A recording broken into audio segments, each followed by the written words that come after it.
तो भाई आज हम आप लोगों को इस वीडियो में हिंदी औपचारिक लेखन, हिंदी खा या हिंदी बी भी आप बोल सकते हो, इस सब्जेक्ट के भाई टोटल आप लोगों को 7 से 8 इंपॉर्टेंट क्वेश्चन और आंसर करवाने वाले हैं जो आप लोगों के एग्जाम में आएंगे ही आएंगे। इस चीज़ की मैं गारंटी लेता हूँ। ये जो सब्जेक्ट है भाई ये ऑल कोर्सेज में होता है, किसी को फर्स्ट सेमेस्टर में मिलता है, किसी को सेकेंड सेमेस्टर में मिलता है। सिलेबस वगैरह भाई आप लोग देख सकते हो, इसमें आप लोगों की टोटल 2 यूनिट दी गई है और उनके अंदर मल्टीपल चैप्टर जो है आप लोगों को दिए गए हैं। यही आप लोगों का लेटेस्ट सिलेबस है, इसी से हमने आप लोगों के लिए ये कंटेंट जो है तैयार करा है। मैं गारंटी देता हूं भाई अगर आप इस वीडियो को देख के चले आओगे, इन नोट्स को पढ़ के चले आओगे, फिर आप लोगों को कुछ और करने की जरूरत नहीं पड़ेगी। इसी से ही आप बहुत अच्छे मार्क्स से जो है पास आउट हो जाओगे। नोट्स का लिंक भाई नीचे डिस्क्रिप्शन में दे दिया है मैंने, अदरवाइज आप लोग व्हाट्सअप करके भी नोट्स ले सकते हो।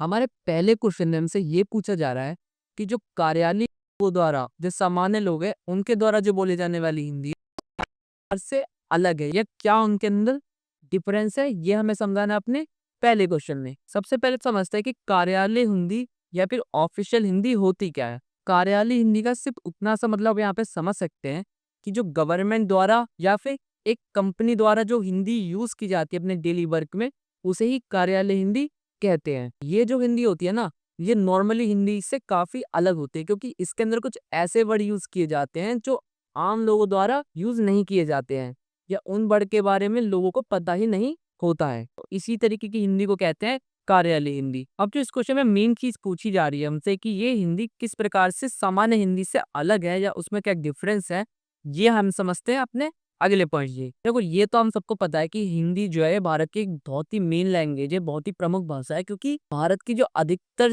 जनता है, अधिकतर लोग हैं, वो एक दूसरे को किससे कनेक्ट कर पाते हैं, हिंदी लैंग्वेज के जरिए। क्योंकि यहाँ पे अधिकतर जो लोग हैं, ज्यादातर जो लोग हैं, वो हिंदी ही जानते हैं और इस हिंदी लैंग्वेज का हमारी डेली लाइफ में काफी यूज होता है। जब हम इसे पढ़ने के नजरिए से देखते हैं ना, तो इस हिंदी को हम 2 पार्ट में डिवाइड करके पढ़ते हैं।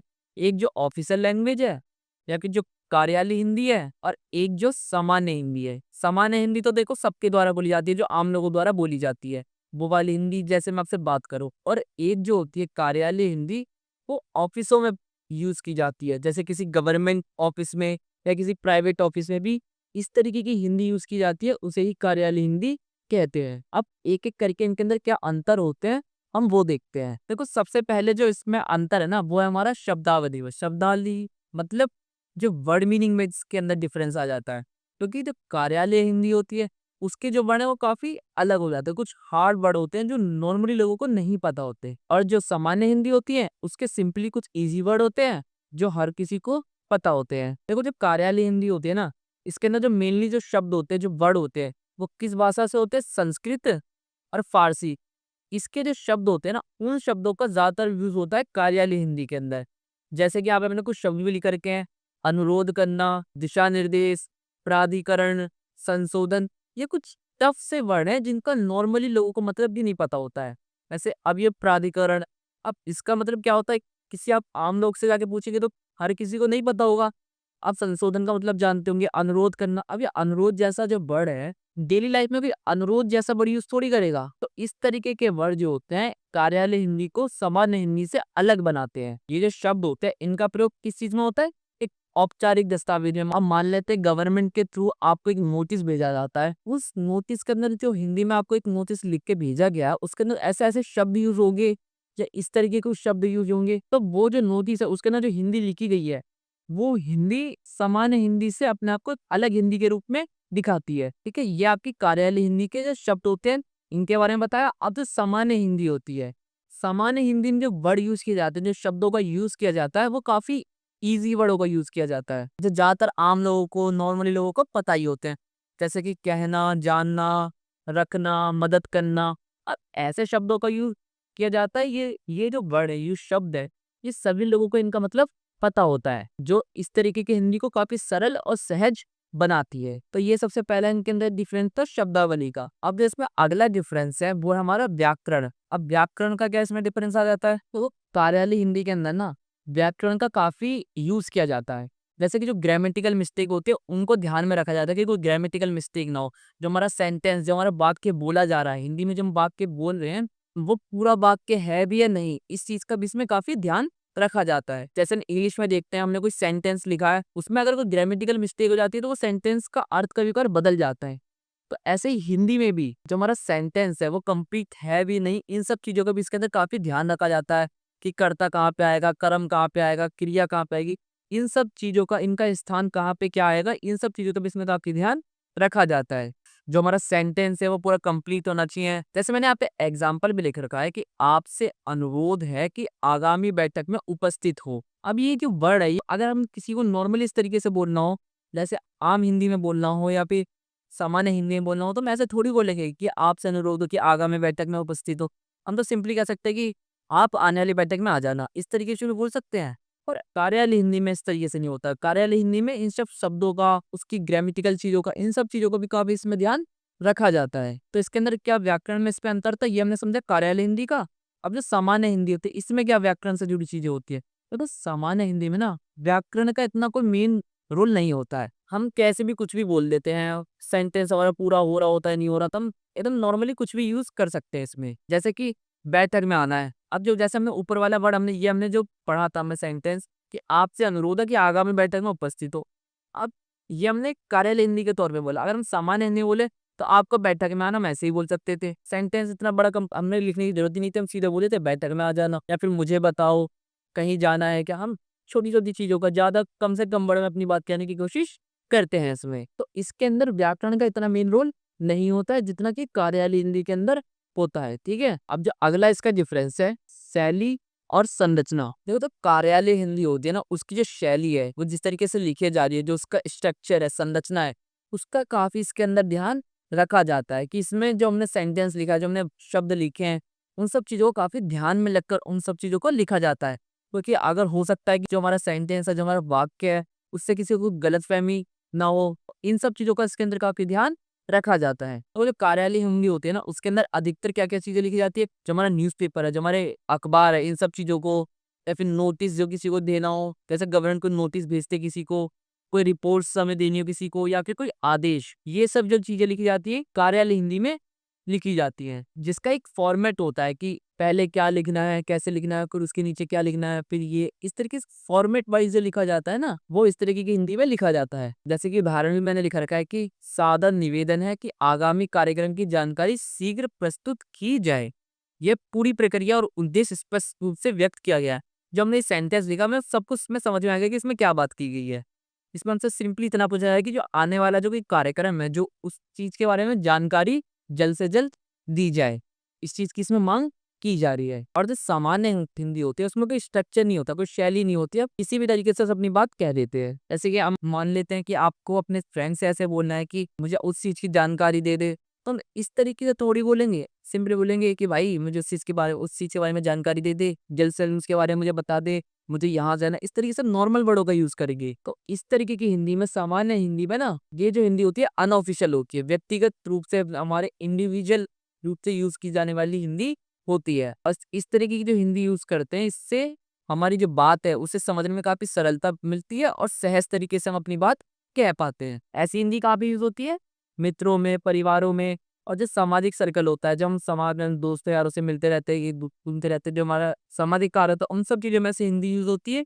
मित्रों के साथ, परिवारों के साथ भी ऐसी हिंदी यूज की जाती है। अगला जो डिफरेंस है, अगला जो अंतर है, वो हमारा शैली में औपचारिकता और अनौपचारिकता। जब कार्यालय हिंदी होती है ना, ये तो औपचारिक होती है, और जो सामान्य हिंदी होती है, ये होती है अनौपचारिक हिंदी, यानी कि अनऑफिशियल। अब ये औपचारिक देखो, सिंपली एक तो ये गवर्नमेंट द्वारा, ऑफिशियल लोगों द्वारा यूज की जा रही होती है, एक तो इसलिए ये औपचारिक हो जाती है, क्योंकि इसी तरीके की हिंदी में बड़ों का जो शब्द है, उन सब का काफी ध्यान रखा जाता है। ग्रामेटिकल जो चीज है, उन सब चीजों का भी काफी इसके अंदर ध्यान रखा जाता है। इसमें कैसे कैसे बड़ी यूज किए जाते हैं, कृपया, सादर, आदरणीय, आपका, ऐसे सम्मान देने वाले वर्डों का यूज किया जाता है। ये इसके ऑफिशियल या औपचारिक होने को बताती है। ऐसे उदाहरण में लिखा है कि कृपया शीघ्र प्रतिक्रिया दे ताकि हम समय पर कार्य पूरा कर सके। और यही सामान्य हिंदी जो होती है, ये अनौपचारिक होती है।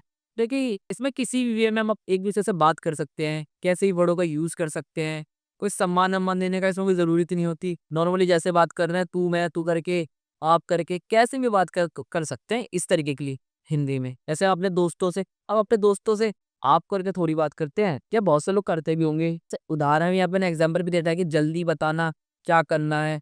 इस तरीके के जो होते हैं ना, ये इसको अनौपचारिक बनाते हैं, इस तरीके की हिंदी को अनौपचारिक बनाते हैं। अब अगला जो डिफरेंस हमारा भाषा का उद्देश्य और भूमिका। देखो, हिंदी चाहे कार्यालय हो या फिर सामान्य हिंदी, इनका जो मेन उद्देश्य होता है ना, वो सूचना का आदान प्रदान करना ही होता है। बस डिफरेंस यहाँ पे इतना आ जाता है कि जो कार्यालय हिंदी होती है वो किन चीजों में यूज की जाती है, प्रशासनिक, यानी कि जो गवर्नमेंट द्वारा चीजें आती है उन चीजों में, गवर्नमेंट की कोई नीति है उनसे जुड़ी, या फिर गवर्नमेंट ने कोई निर्णय लिया है, कोई एक्ट लाया है, उन सब चीजों में यूज की जाती है इस तरीके की हिंदी। और जो सामान्य हिंदी हो जाती है वो नॉर्मल जानकारी देने के लिए काम आती है। और जब कुछ संदेश, कोई इंपॉर्टेंट न्यूज है, कोई इंपॉर्टेंट जानकारी है, कोई इंपॉर्टेंट इंफॉर्मेशन है, उसको ज्यादा से ज्यादा लोगों में फैलाना हो, उसका प्रचार प्रसार करना हो, तो इस तरीके के टाइम पीरियड में कार्यालय हिंदी का यूज किया जाता है, ताकि जो संदेश है उसमें कोई गलती ना हो, संदेश लोगों तक एकदम सही तरीके से पहुंच पाए, ताकि लोगों को सही तरीके से उस संदेश का जो मतलब है, जो मीनिंग है, वो समझ में आ सके। और जो सामान्य हिंदी होती है, इसका उद्देश्य सूचना प्रसार का तो करना होता ही होता है, पर जो बातचीत है उन सब चीजों का भी आदान प्रदान करने के लिए भी इसका यूज किया जाता है। कैस किसके अंदर, जैसे कि दोस्तों में, परिवार से अपनी बात करने के लिए, तो सूचना अगर हमारे पास है तो अपने परिवार तक बताने के लिए नॉर्मली जो बड़ों का यूज करते, उस तरीके के बड़ों का यूज करके अपनी जानकारी को फैलाने के लिए इस हिंदी का यूज किया जाता है। हमारा जो अगला डिफरेंस है, क्षेत्रीयता और विविधता। अब इसमें क्या समझना है हमें। देखो, जो कार्यालय हिंदी होती है ना, इसके अंदर जो वर्ड यूज किए जाते हैं, जो शब्द यूज किए जाते हैं, वो ज्यादातर सभी क्षेत्रों में समान रूप से समझे जा सकते हैं, क्योंकि अधिकतर ऐसा ही होता है कि जो ऐसे वर्ड है वो गवर्नमेंट द्वारा यूज किए जाते हैं, किसी ऑफिशियल अथॉरिटी के द्वारा यूज किए जाते हैं। इसके अंदर जो वर्ड होते हैं वो घुमा फिरा के अधिकतर लोगों द्वारा समझे जा सकते हैं। जिसका मेन मोटिव होता है वो क्या होता है, राष्ट्रीय स्तर, क्योंकि ये जो लैंग्वेज है, ये जो ऑफिशियल हिंदी है, इसके यूज किया किसके द्वारा जाता है, केंद्र द्वारा, सेंटर द्वारा या फिर राज्य द्वारा, ताकि राष्ट्रीय स्तर पर जो संवाद है, जो संचार का जो स्तर है, उसे बनाया जा सके। और यहाँ पे कोई एक विशेष क्षेत्रीय शब्दावली का यूज नहीं किया जाता है। ऐसा क्यों नहीं होता है, मान लो, क्योंकि कुछ कुछ वर्ड ऐसे होते हैं कि एक इस क्षेत्र में इसका मतलब कुछ और हो जाता है, और उसी वर्ड का अन्य क्षेत्र में अगर हम जाते हैं तो वहां पर उसका मतलब कुछ और निकल जाता है।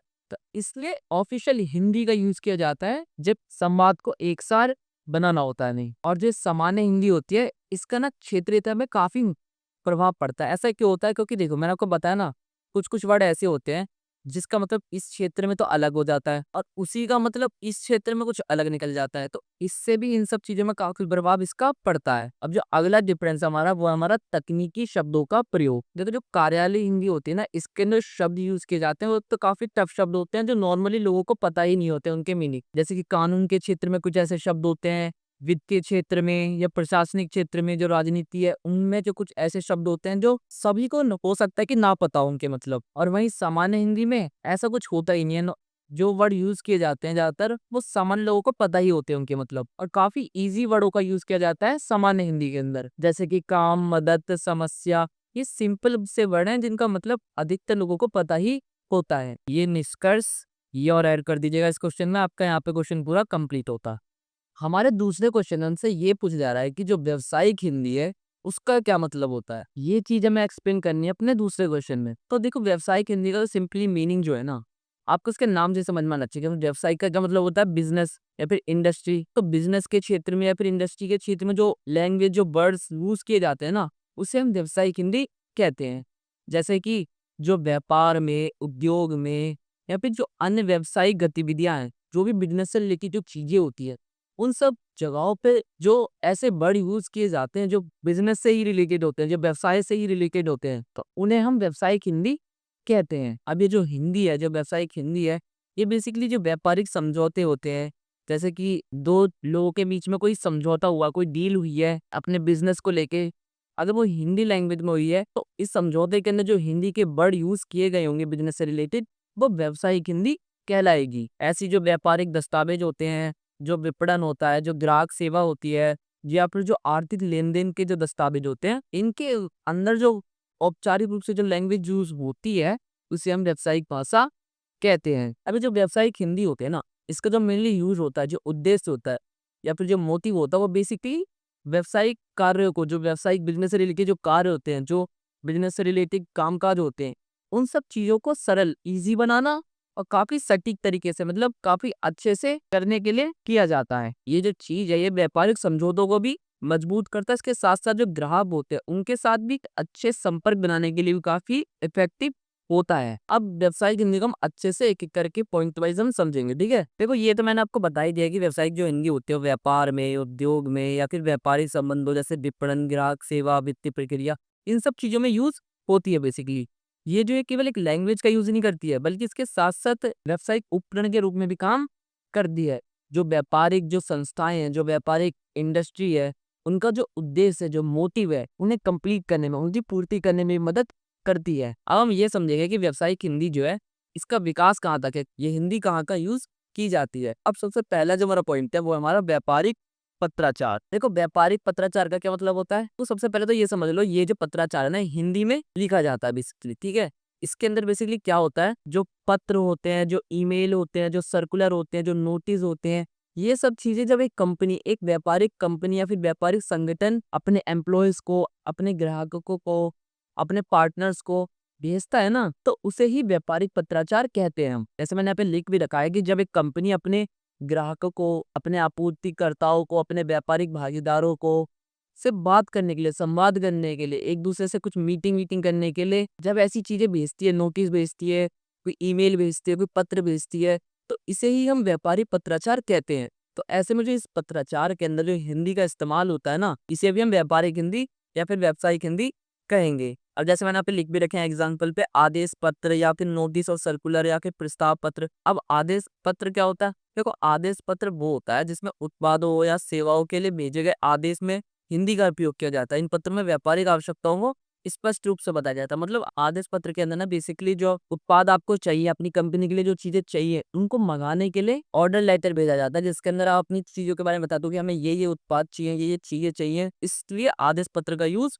किया जाता है। अब ये नोटिस और सर्कुलर क्या होता है? देखो नोटिस या सर्कुलर बेसिकली आपको अपने कंपनी के एम्प्लॉयज को या फिर अन्य लोगों को किसी चीज से रिलेटेड कोई जानकारी देनी है, कोई इन्फॉर्मेशन देनी है, तो उसके लिए नोटिस का यूज किया जाता है। ऐसी प्रस्ताव पत्र बेसिकली वो होता है जब एक कंपनी किसी दूसरी कंपनी को किसी डील के लिए कोई प्रपोजल लेटर भेजती है या कोई डील करने के लिए, कोई साथ में आने के लिए एक पत्र भेजती है, तो उसे हम प्रस्ताव पत्र कहते हैं। ऐसे में भी इसके अंदर भी जब हिंदी का यूज किया जाता है, तो वो हिंदी भी व्यावसायिक हिंदी कहलाती है। सेकंड है हमारा विपणन और विज्ञापन। देखो जो व्यावसायिक हिंदी होती है ना, उसका यूज बेसिकली विपणन और विज्ञापन दोनों के अंदर होता है। देखो विज्ञापन का मतलब तो आपको पता ही है, आपने बहुत सारी कंपनियों के रोडों पे या हाईवेज पे बहुत सारी होर्डिंग लगी देखी होगी या टीवी पे एड लगे देखे होंगे, तो ये जो होता है इसे हम विज्ञापन कहते हैं। ऐसी विपणन का मतलब भी यही होता है, जब एक कंपनी अपनी मार्केटिंग करती है या फिर मार्केटिंग कैसे करनी है, इसके लिए जो योजनाएं बनाई जाती है, उसे हम विपणन कहते हैं।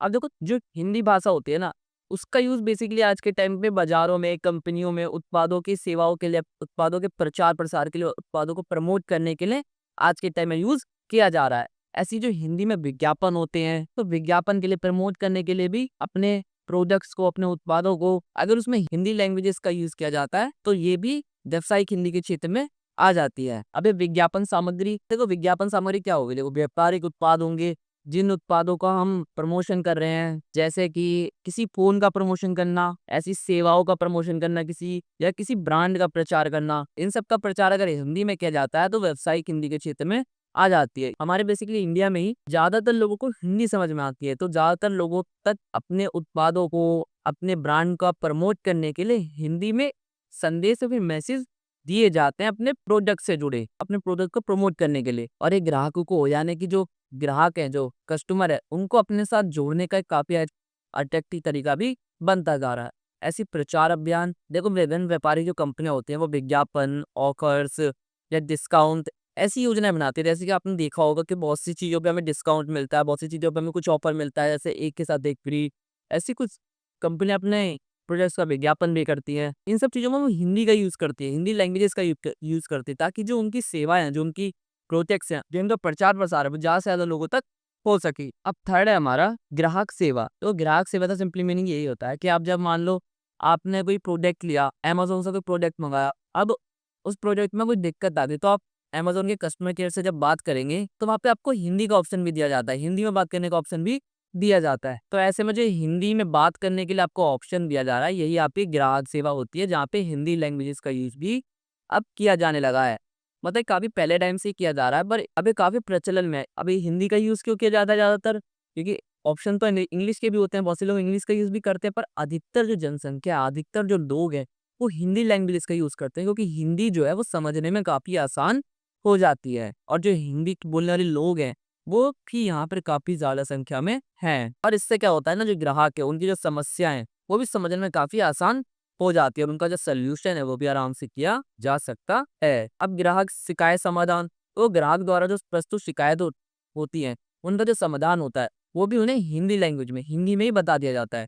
ऐसी ग्राहक की सहायता, हिंदी भाषा में जो ग्राहकों को तकनीकी सहायता और अन्य संबंधित सेवाएँ प्रदान की जा सकती हैं, वो भी इनके द्वारा प्रदान की जाती है। फीडबैक, अब ग्राहक से प्राप्त जो प्रतिक्रिया होती है, जो उन्हें फीडबैक मिलता है या फिर जो सुझाव वो देना चाहते हैं, ग्राहक अगर किसी को कुछ कमी लगती है उनकी सर्विसेज में, तो वो सुझाव भी देते हैं, फीडबैक देते हैं। तो इसका भी जो आदान-प्रदान है, एक्सचेंज है, वो भी हिंदी में ही किया जाता है। अब फोर्थ हमारा वित्तीय और कानूनी दस्तावेज। देखो, व्यावसायिक हिंदी का यूज़ जो मैंने आपको बताया, वो वित्तीय दस्तावेज, जो आर्थिक या जो फाइनेंशियली लेन-देन होती है, उन सब चीज़ों में भी काफ़ी किया जाता है। और कानूनी अनुबंधों, जो कानून से जुड़े जो दस्तावेज होते हैं और जो व्यवसाय से भी सीधे-सीधे रिलेटेड होते हैं, उसके अंदर भी हिंदी का यूज़ किया जाता है, जिसे हम व्यावसायिक हिंदी कहते हैं। जैसे कंपनी अपनी वित्तीय रिपोर्ट, बैलेंस शीट या फिर कानूनी अनुबंधों में जो चीज़ें तैयार करती हैं, वो हिंदी में ही करती हैं, ताकि इन दस्तावेजों को अधिक से अधिक लोग समझ सकें। हिंदी में बेसिकली इसीलिए तैयार किया जाता है, क्योंकि हिंदी मैंने आपको बता ही रहा हूँ कि बहुत ही ज़्यादा लोगों में समझ में आने वाली लैंग्वेज है, इसलिए ज़्यादा से ज़्यादा लोग समझ सकें, इसलिए ज़्यादातर चीज़ें हिंदी में ही लिखी जाती हैं। विशेषकर जो उनके कर्मचारी हैं, जो उनके एम्प्लॉइज़ हैं, जो उनके कस्टमर्स हैं, उन्हें हिंदी में आराम से समझ में आ सके, इसलिए वो इतनी ज़्यादातर चीज़ें हिंदी में तैयार करते हैं। अब ये वित्तीय रिपोर्ट क्या होती है? तो कंपनी द्वारा तैयार की गई जो वित्तीय रिपोर्ट होती है, जो लेखा-जोखा होता है, इसके अंदर बेसिकली उनकी जो 1 साल की जितनी भी इनकम है या फिर जो भी उनका एक्सपेंड हुआ है, खर्चा हुआ है, इन सब चीज़ों को उसमें तैयार किया जाता है, उसे वित्तीय रिपोर्ट कहते हैं। इसी कानूनी दस्तावेज जो व्यापारिक अनुबंध होता है, जो व्यापारिक समझौते होते हैं ना, जब 2 कंपनियों के बीच में होते हैं, वो कानूनी तौर पे होते हैं। तो ऐसे समझौते या फिर व्यापारिक शर्तें, इन सब चीज़ों को भी हिंदी में तैयार किया जाता है, ताकि जो दूसरा पक्ष है, उसे भी समझने में काफ़ी आसानी हो सके। अब फिफ्थ पॉइंट है हमारा प्रबंधन और संचालन। देखो, व्यावसायिक हिंदी का प्रयोग जो है ना, प्रबंधन और संचालन जैसे कार्यों में भी किया जाता है। प्रबंधन क्या होता है, संचालन क्या होता है? तो कंपनियां जो है ना, हिंदी का उपयोग जो बेसिकली करती है, वो कार्यप्रणाली, तो इनकी कार्यप्रणाली, जिस तरीके से कंपनी काम करती है, उसकी कार्य करने की जो प्रक्रिया है, या फिर जिस तरीके से योजनाएं बनाती है, प्लान करती है चीजों को, अपने कर्मचारियों के बीच में संवाद कैसे स्थापित करती है, कैसे उनकी समस्याओं को समझती है, इन सब चीजों का इसके अंदर देखा जाता है। अब पॉलिसीज मेकिंग या नीति निर्माण, देखो, व्यापारिक कंपनियां जो होती है ना, वो अपने बेसिकली जो उनकी पॉलिसीज है, जो उनकी नीति है, उन्हें हिंदी में तैयार करने की कोशिश करती है, ताकि जो उनके कर्मचारी हैं, जो उनके एम्प्लॉयज हैं, उन्हें भी आसानी से समझ में आ सके। ऐसी कार्यशाला और परीक्षण, वो जो कर्मचारी के लिए जो आयोजित परीक्षण होते हैं, जहाँ पे उनकी ट्रेनिंग दी जाती है, उन्हें उन्हें कंपनी के लिए दोबारा ट्रेन किया जाता है कि आपको इस कंपनी में इस तरीके से काम करना है, ऐसे काम करना है। तो बेसिकली ट्रेनिंग भी जो उन्हें दी जाती है, वो बेसिकली हिंदी में ही दी जाती है, जो ताकि जो उनके कर्मचारी है, जो उनके एम्प्लॉयज है, उनको आसानी से अपने काम की चीजें समझ में आ सके। इलेक्ट्रॉनिक व्यापार, देखो, इंटरनेट के माध्यम से, डिजिटल चीजों के माध्यम से भी ना, जो व्यापार करने वाली कंपनियां होती हैं, वो व्यावसायिक हिंदी को काफी इंपॉर्टेंस देती हैं। जैसे कि जो ऑनलाइन व्यापार होते हैं, जो ऑनलाइन वेबसाइट होते हैं, जो ऑनलाइन ऐप्स होते हैं, जिनके जरिए हम व्यापार करते हैं, जैसे कि अमेज़न हो गया, फ्लिपकार्ट हो गया, मीशो हो गया, इन सब के ज़रिए भी हम जो चीज़ें प्रोडक्ट अपने मँगाते हैं, हम वहाँ पे भी हिंदी लैंग्वेजेज़ में वो चीज़ें देख सकते हैं, अपने प्रोडक्ट्स की जानकारी हिंदी में देख सकते हैं, या वहाँ पे भी हिंदी का ऑप्शन दिया जाता है। तो दिया जाता है क्योंकि जो हिंदी है, वो भी एक काफ़ी इम्पोर्टेंट लैंग्वेज है इंडिया के अंदर। अब वेबसाइट सामग्री, तो कंपनियाँ जो है ना, अपनी वेबसाइटों पर उत्पादों का और जो सेवाएँ हैं, जो सर्विसेज़ हैं, उनकी जो जानकारी है, मैंने आपको बताया ना, वो हिंदी में भी देती हैं हम, ताकि जो उनके ग्राहक है, जो उनके कस्टमर्स है, उन्हें हिंदी में अपनी उत्पादों की जानकारी आराम से मिल सके। ऐसी ऑनलाइन ग्राहक सेवा जो मैंने आपको अभी ऊपर इसके बारे में बताया ही था, ये सेम वही है। 7 है हमारा विदेशी व्यापार और आयात निर्यात। देखो, भारत में जो विदेशी व्यापार के दौरान जो व्यावसायिक हिंदी का यूज़ किया जाता है, जैसे कि जो बाहर से हमारे यहाँ पे कुछ सामान आता है, कुछ चीज़ें मंगाते हैं हम, या फिर जो इंडिया से जो कुछ चीज़ें बाहर दूसरे देश में जाती हैं, तो ये आयात निर्यात होता है, जो विदेशी व्यापार होता है, ठीक है? तो भारत के अंदर जो व्यापारिक संगठन है, जो कंपनियां हैं, जो हिंदी के अंदर ही अपने जो व्यापारिक समझौते होते हैं, वो करती हैं, या फिर जो शर्तें हैं, जो अन्य संबंधित दस्तावेज होते हैं, जो अन्य और ऐसे दस्तावेज होते हैं, जिसको बिजनेस से रिलेटेड जो डील्स होते हैं, वो की जाती हैं, ये सब हिंदी के अंदर जो तैयार किए जा सकते हैं। इसके साथ साथ जो व्यापारिक बैठकें होती है, जो मीटिंग्स होती है, जो संगठन के बीच जो संवाद करने के लिए जो मीटिंग्स होती हैं, उनके अंदर भी आज के टाइम में हिंदी का प्रयोग जो काफ़ी बढ़ता जा रहा है। वो तो निर्यात आयात समझौते होते हैं ना, बेसिकली आज के टाइम में हिंदी में भी किए जाने लगे हैं। ऐसा क्यों? क्योंकि जो दूसरा पक्ष है उसे भी आसानी से समझने में आसानी हो। ऐसी बाहरी निवेश और साझेदारी, तो व्यापारिक समझौते के अंदर जो निवेश है, जो इन्वेस्टमेंट होती है, जब हम किसी दूसरे देश में जाके जो अपने पैसे लगाते हैं, वहाँ पे कुछ इंडस्ट्री खोलते हैं, कुछ कंपनी खोलते हैं, तो इसे हमारा निवेश कहा जाता है। तो ये जो निवेश है और साझेदारी है, ये भी हिंदी में तय की जाने लगी है। ऐसे सार्वजनिक क्षेत्र और सरकारी कामकाज, तो भारत के अंदर जो सार्वजनिक क्षेत्र है, उसके अंदर सरकारी कार्य है ना, वो भी व्यावसायिक हिंदी में किए जाने लगे। सरकारी कार्यालयों में, सरकारी कंपनियों में, सार्वजनिक क्षेत्रों में व्यावसायिक हिंदी का जो यूज़ है, वो काफ़ी बढ़ता जा रहा है। ऐसे जो सरकारी आदेश होते हैं, जो व्यापारिक नियम और शर्तें होते हैं, इनमें भी हिंदी का यूज़ किया जाने लगा है। अब व्यावसायिक हिंदी का महत्व क्या है, इम्पोर्टेंस क्या है, एक बार ये भी देख लेते हैं। सबसे पहला पॉइंट हमारा संचार में सरलता और स्पष्टता। देखो संचार में सरलता और स्पष्टता कैसे? मान लेते हैं ये कंपनी है, अब इस कंपनी में कोई किसी इम्पोर्टेंट चीज़ पे कोई मीटिंग हुई, अब वो मीटिंग के उनके बारे में जो भी इस मीटिंग के अंदर हुआ, वो सब चीज़ें अब उस कंपनी के एम्प्लॉइज़ को बतानी है। अब कोई व्यक्ति आता है और ये सारी चीज़ें इंग्लिश में बताने लग जाता है। अब इंग्लिश में वो जब चीज़ें बताता है, तो इसके जो एम्प्लॉइज़ होते हैं, अब वो सभी को तो इंग्लिश में समझ में आए ना, क्या पता हो सकता है किसी को इंग्लिश अच्छी से ना आती हो, तो हो सकता है वहाँ के सभी लोगों के लिए इसमें समझ में ना आए। तो इससे क्या हो जाएगा, जो चीज़ें उसने बताई, जो मीटिंग के अंदर जो बात हुई, उन्हें समझने में काफ़ी कठिनाइयों का सामना करना पड़ सकता है। तो ऐसे में इसकी जगह वो हिंदी में वो सारी चीज़ें बताता है, उस मीटिंग के अंदर क्या-क्या हुआ, क्या चीज़ें रखी गई, क्या बातें की गई, क्या शर्तें हैं। अब वो सब चीज़ें मुझे वो हिंदी में बताएगा, तो ऐसे में जो इस कंपनी के जो एम्प्लॉइज़ होंगे, उन सबको आसानी से सारी चीज़ें समझ में आ जाएँगी। तो यही इसका मतलब है यहाँ पे संचार और सरलता और स्पष्टता। इससे क्या होता है, जो संचार होता है वो काफ़ी सरल बन जाता है और काफ़ी स्पष्ट बन जाता है। ये संदेश की स्पष्टता मतलब जो हम मैसेज देना चाह रहे हैं वो काफ़ी स्पष्ट हो जाता है और ऐसी कम्युनिकेशन गैप को खत्म करना। नेक्स्ट है हमारा व्यापारिक विस्तार और विकास। अब व्यापारिक विस्तार और विकास का क्या मतलब हो गया? देखो भारत के अंदर ना जो ज़्यादा जो चीज़ें की जाती हैं व्यापार से रिलेटेड, वो व्यापारिक हिंदी में की जाती है। यदि कोई कंपनी हिंदी का प्रयोग करती है तो उसे अधिक बाजार तक पहुँचने में मदद मिलती है। मतलब यदि कोई भारत के अंदर कोई कुछ कंपनी खोलता है, कुछ इंडस्ट्री कोई खोलने की कोशिश करता है, अगर वो हिंदी में अपनी चीज़ों को प्रमोशन करेगा, हिंदी में अपनी चीज़ों को लोगों तक पहुँचाने की कोशिश करेगा, तो उसकी जो प्रोडक्ट है, जो उत्पाद है, वो ज़्यादा से ज़्यादा लोगों में पहुँच सकेगी। ऐसे ही नए बाज़ारों में प्रवेश, ब्रांड को पहचान दिलाने के लिए भी हिंदी का यूज़ किया जाता है। ऐसे ही ग्राहक सेवा और ग्राहक संतोष, तो ग्राहक सेवा के बारे में मैंने आपको ऊपर बताया था, वही सेम चीज़ यहाँ पे भी मैंने लिख रखी है। ज़्यादा कुछ इसमें पढ़ने को है नहीं। व्यापारिक पारदर्शिता और विश्वसनीयता। देखो व्यावसायिक हिंदी के उपयोग से जो कार्य पारदर्शिता बनी है, मतलब एक ट्रांसपेरेंट बनती जा रही है। खासकर जो पैसों से जुड़े जो काम होते हैं, जो पैसों से जुड़े कानूनी मामले होते हैं, जब भी व्यापारिक दस्तावेज जैसे कुछ डील्स होती हैं, कुछ समझौते किए जाते हैं, तो बेसिकली ज़्यादातर जो समझौते होते हैं वो हिंदी में किए जाते हैं। जिससे क्या होता है, जब व्यापार होता है, इसमें एक बिलीवनेस, विश्वसनीयता बनी रहे और जो ग्राहक है, जो कर्मचारी है, इसके अंदर जो विश्वास है वो भी बना रहे। ऐसी वित्तीय रिपोर्ट्स और कानून अनुबंध। फिफ्थ हमारा सरकारी कार्य और नीतियों में सुविधा। देखो भारत के अंदर सरकारी कार्य जो नीतियाँ हैं, उसको भी हिंदी में पेश किया जाता है ताकि ज़्यादा से ज़्यादा लोगों को चीज़ें समझ में आ सके और इसका जो महत्व है, ये काफ़ी और बढ़ जाता है। कई सरकारी आदेश जो हैं, जो कुछ नोटिस आते हैं, जो सर्कुलर आते हैं, जो कुछ योजनाएँ आती हैं, वो भी आजकल हिंदी में आने लगी हैं ताकि ज़्यादा से ज़्यादा लोगों तक ये चीज़ें पहुँच सके और वो ज़्यादा से ज़्यादा लोग इसे समझ सकें। लास्ट है सरकारी आदेश और योजनाएँ और आधिकारिक दस्तावेज। जो सरकार की जो योजनाएँ होती हैं, जो नोटिस होते हैं या फिर जो आधिकारिक दस्तावेज होते हैं, वो भी हिंदी में यूज़ किए जाते हैं। लास्ट में आप ये निष्कर्ष और ऐड कर दीजिएगा, आपका क्वेश्चन यहाँ पे कंप्लीट होता है। हमारे तीसरे क्वेश्चन हमसे ये पूछा जा रहा है कि जो कार्यालय हिंदी होती है उसका क्षेत्राधिकार क्या है, वो कहाँ-कहाँ यूज़ की जाती है? और इसके साथ-साथ हमें ये भी समझाना है इसमें कि जो एक राजभाषा का अधिनियम है 1976 या फिर जो एक्ट है, इसके अंदर राजभाषा से रिलेटेड क्या-क्या कानूनी प्रावधान दिए गए हैं, ये हमें समझाना है। पहले इस क्वेश्चन कार्यालय हिंदी का मतलब जो है वो मैंने आपको पहले क्वेश्चन में भी समझाया ही था। कार्यालय हिंदी अगर सिंपली हम समझने की कोशिश करें तो वो हिंदी जो आपकी गवर्नमेंट द्वारा यूज की जाती है या फिर जो गवर्नमेंट के कामकाज में यूज की जाती है, उसे हम ऑफिशियल लैंग्वेज या फिर कार्यालय हिंदी कहते हैं। और इसका जो मेन मोटिव होता है, जो उद्देश्य होता है, वो बेसिकली जो सरकारी कार्य होते हैं, जो सरकारी कामकाज होते हैं, उन्हें एक अच्छे तरीके से चलाने के लिए किया जाता है। और इस तरह की जो हिंदी होती है, जो ऑफिशियल लैंग्वेजेस होती हैं, कार्यालय हिंदी होती है, उसके अंदर जो भाषा होती है ना, वो काफ़ी अच्छे तरीके की यूज़ किया जाती है। मतलब उसमें जो वर्ड यूज़ किए जाते हैं उन कामकाजों में, वो काफ़ी स्पष्ट तरीके से लिखे जाते हैं या फिर काफ़ी टफ जो वर्ड होते हैं, उनका यूज़ किया जाता है। सबसे पहले हम ये समझते हैं कि जो संविधान के अंदर जो राजभाषा है, उससे रिलेटेड जो एक्ट है या फिर जो अनुच्छेद है, उनके बारे में हम एक-एक करके पढ़ेंगे। तो देखो संविधान के अंदर ना बहुत सारे ऐसे प्रावधान दिए गए हैं, ऐसे बहुत सारे कानून दिए गए हैं, जो हमारी भाषाओं के लिए, जो हिंदी भाषा है, इसके लिए काफ़ी इम्पोर्टेंट होते हैं। अब सबसे पहला जो एक्ट है, जो अनुच्छेद है,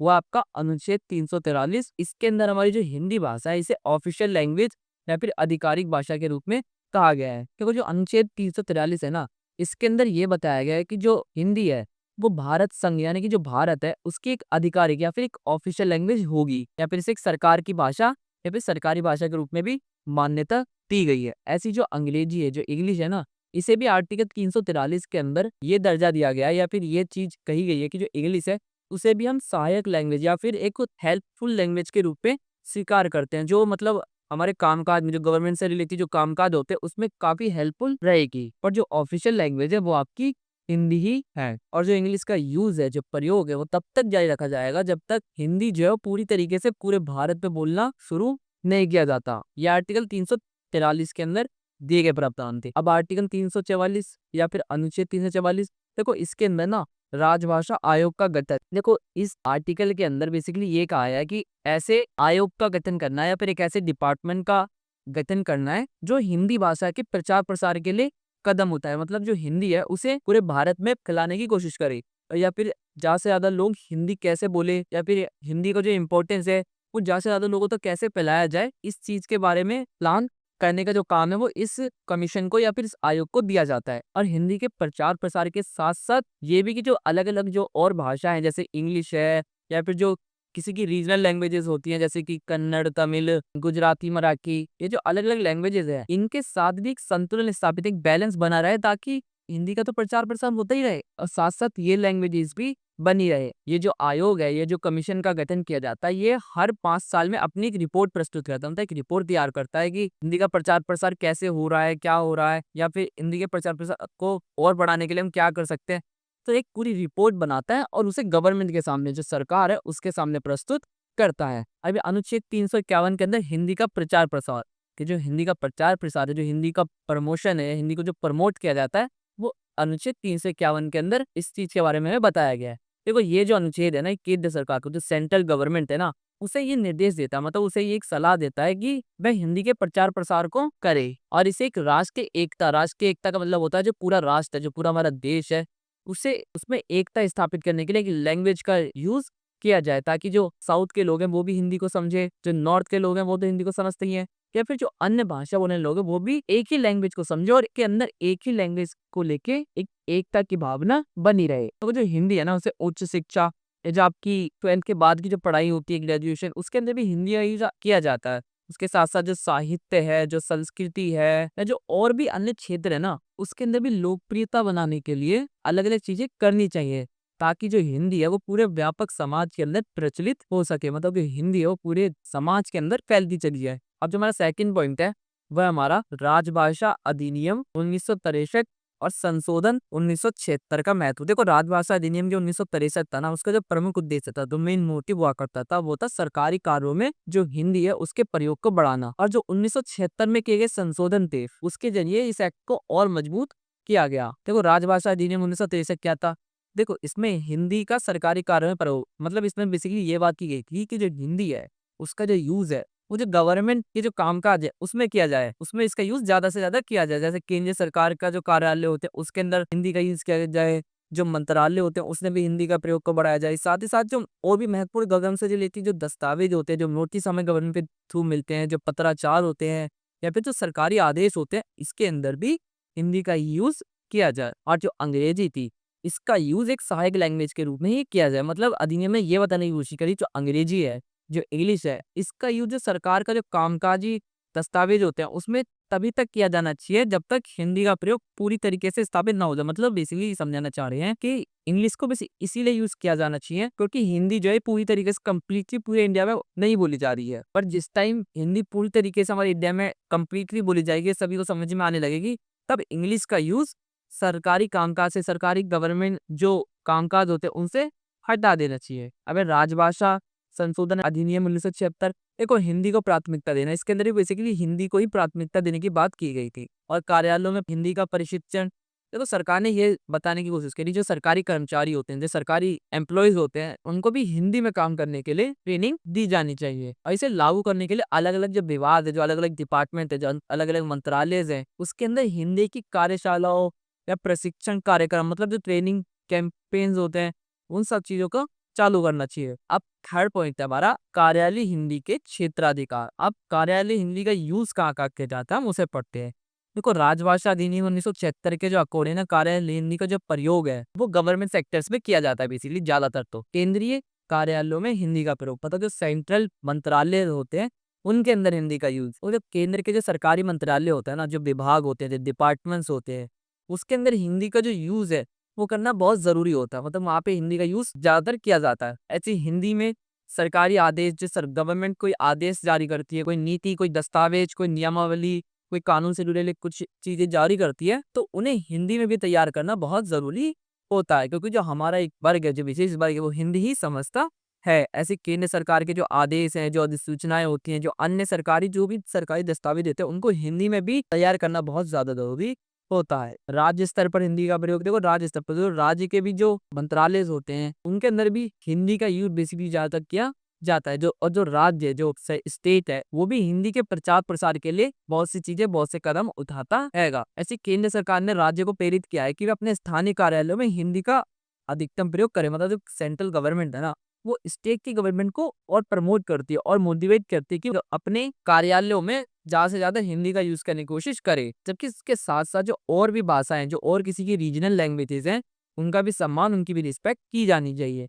ऐसी उदाहरण के लिए यदि कोई राज्य तमिलनाडु है, मान लेते हैं एग्जाम्पल के रूप में कोई तमिलनाडु जो राज्य है, वहां पर तमिल भाषा का सम्मान करते हुए हिंदी का भी प्रयोग किया जाना चाहिए, ताकि जो दोनों भाषा है उनके बीच में बैलेंस बना रहे। स्थानीय भाषाओं का समन्वय, वो स्थानीय भाषा कौन सी होती है? रीजनल लैंग्वेज जो एक पर्टिकुलर एरिया में बोली जा रही है, एक पर्टिकुलर स्टेट में ही बोली जा रही है, उसे हम स्थानीय भाषा के रूप में जान सकते हैं। जैसे साउथ में तो वहाँ पे तमिल, कन्नड़, तेलुगु ये सब भाषा देखने को मिलती है। और नॉर्थ में भी अगर हम देखें तो गुजराती, राजस्थानी या फिर महाराष्ट्र की मराठी, अलग अलग लैंग्वेज हमें देखने को मिलती है।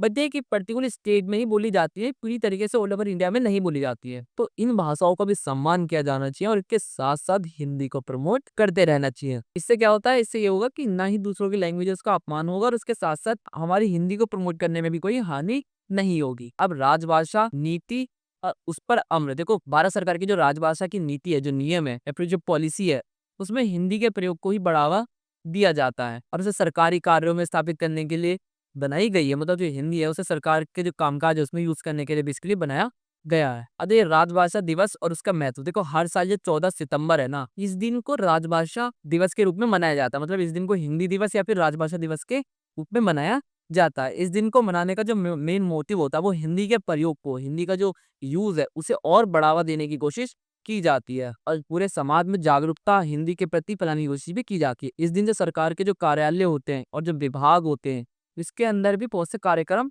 आयोजित किए जाते हैं, जिसमें हिंदी का प्रयोग, हिंदी का महत्व, हिंदी का इम्पोर्टेंस, इन सब चीजों को बढ़ावा दिया जाता है। राजभाषा विभाग देखो, राजभाषा विभाग केंद्रीय मंत्रालय और विभागों में हिंदी के प्रयोग को स्थापित करने का निरीक्षण करता है। मतलब जो राजभाषा का विभाग होता है वो बेसिकली जो सेंट्रल के मंत्रालय होते हैं या फिर जो स्टेट के मंत्रालय होते हैं, उनके अंदर हिंदी का यूज किया जा रहा है, नहीं किया जा रहा है, या फिर अगर नहीं किया जा रहा है तो क्या कारण है, इन सब चीजों का वो निरीक्षण करता है। और जो बेसिकली विभाग होता है राजभाषा का, ये सरकारी जो कर्मचारी होते हैं उनको भी हिंदी में प्रशिक्षित, मतलब हिंदी में ट्रेन करने की कोशिश करता है, ताकि जो कर्मचारी हो हिंदी में अच्छे बन सके।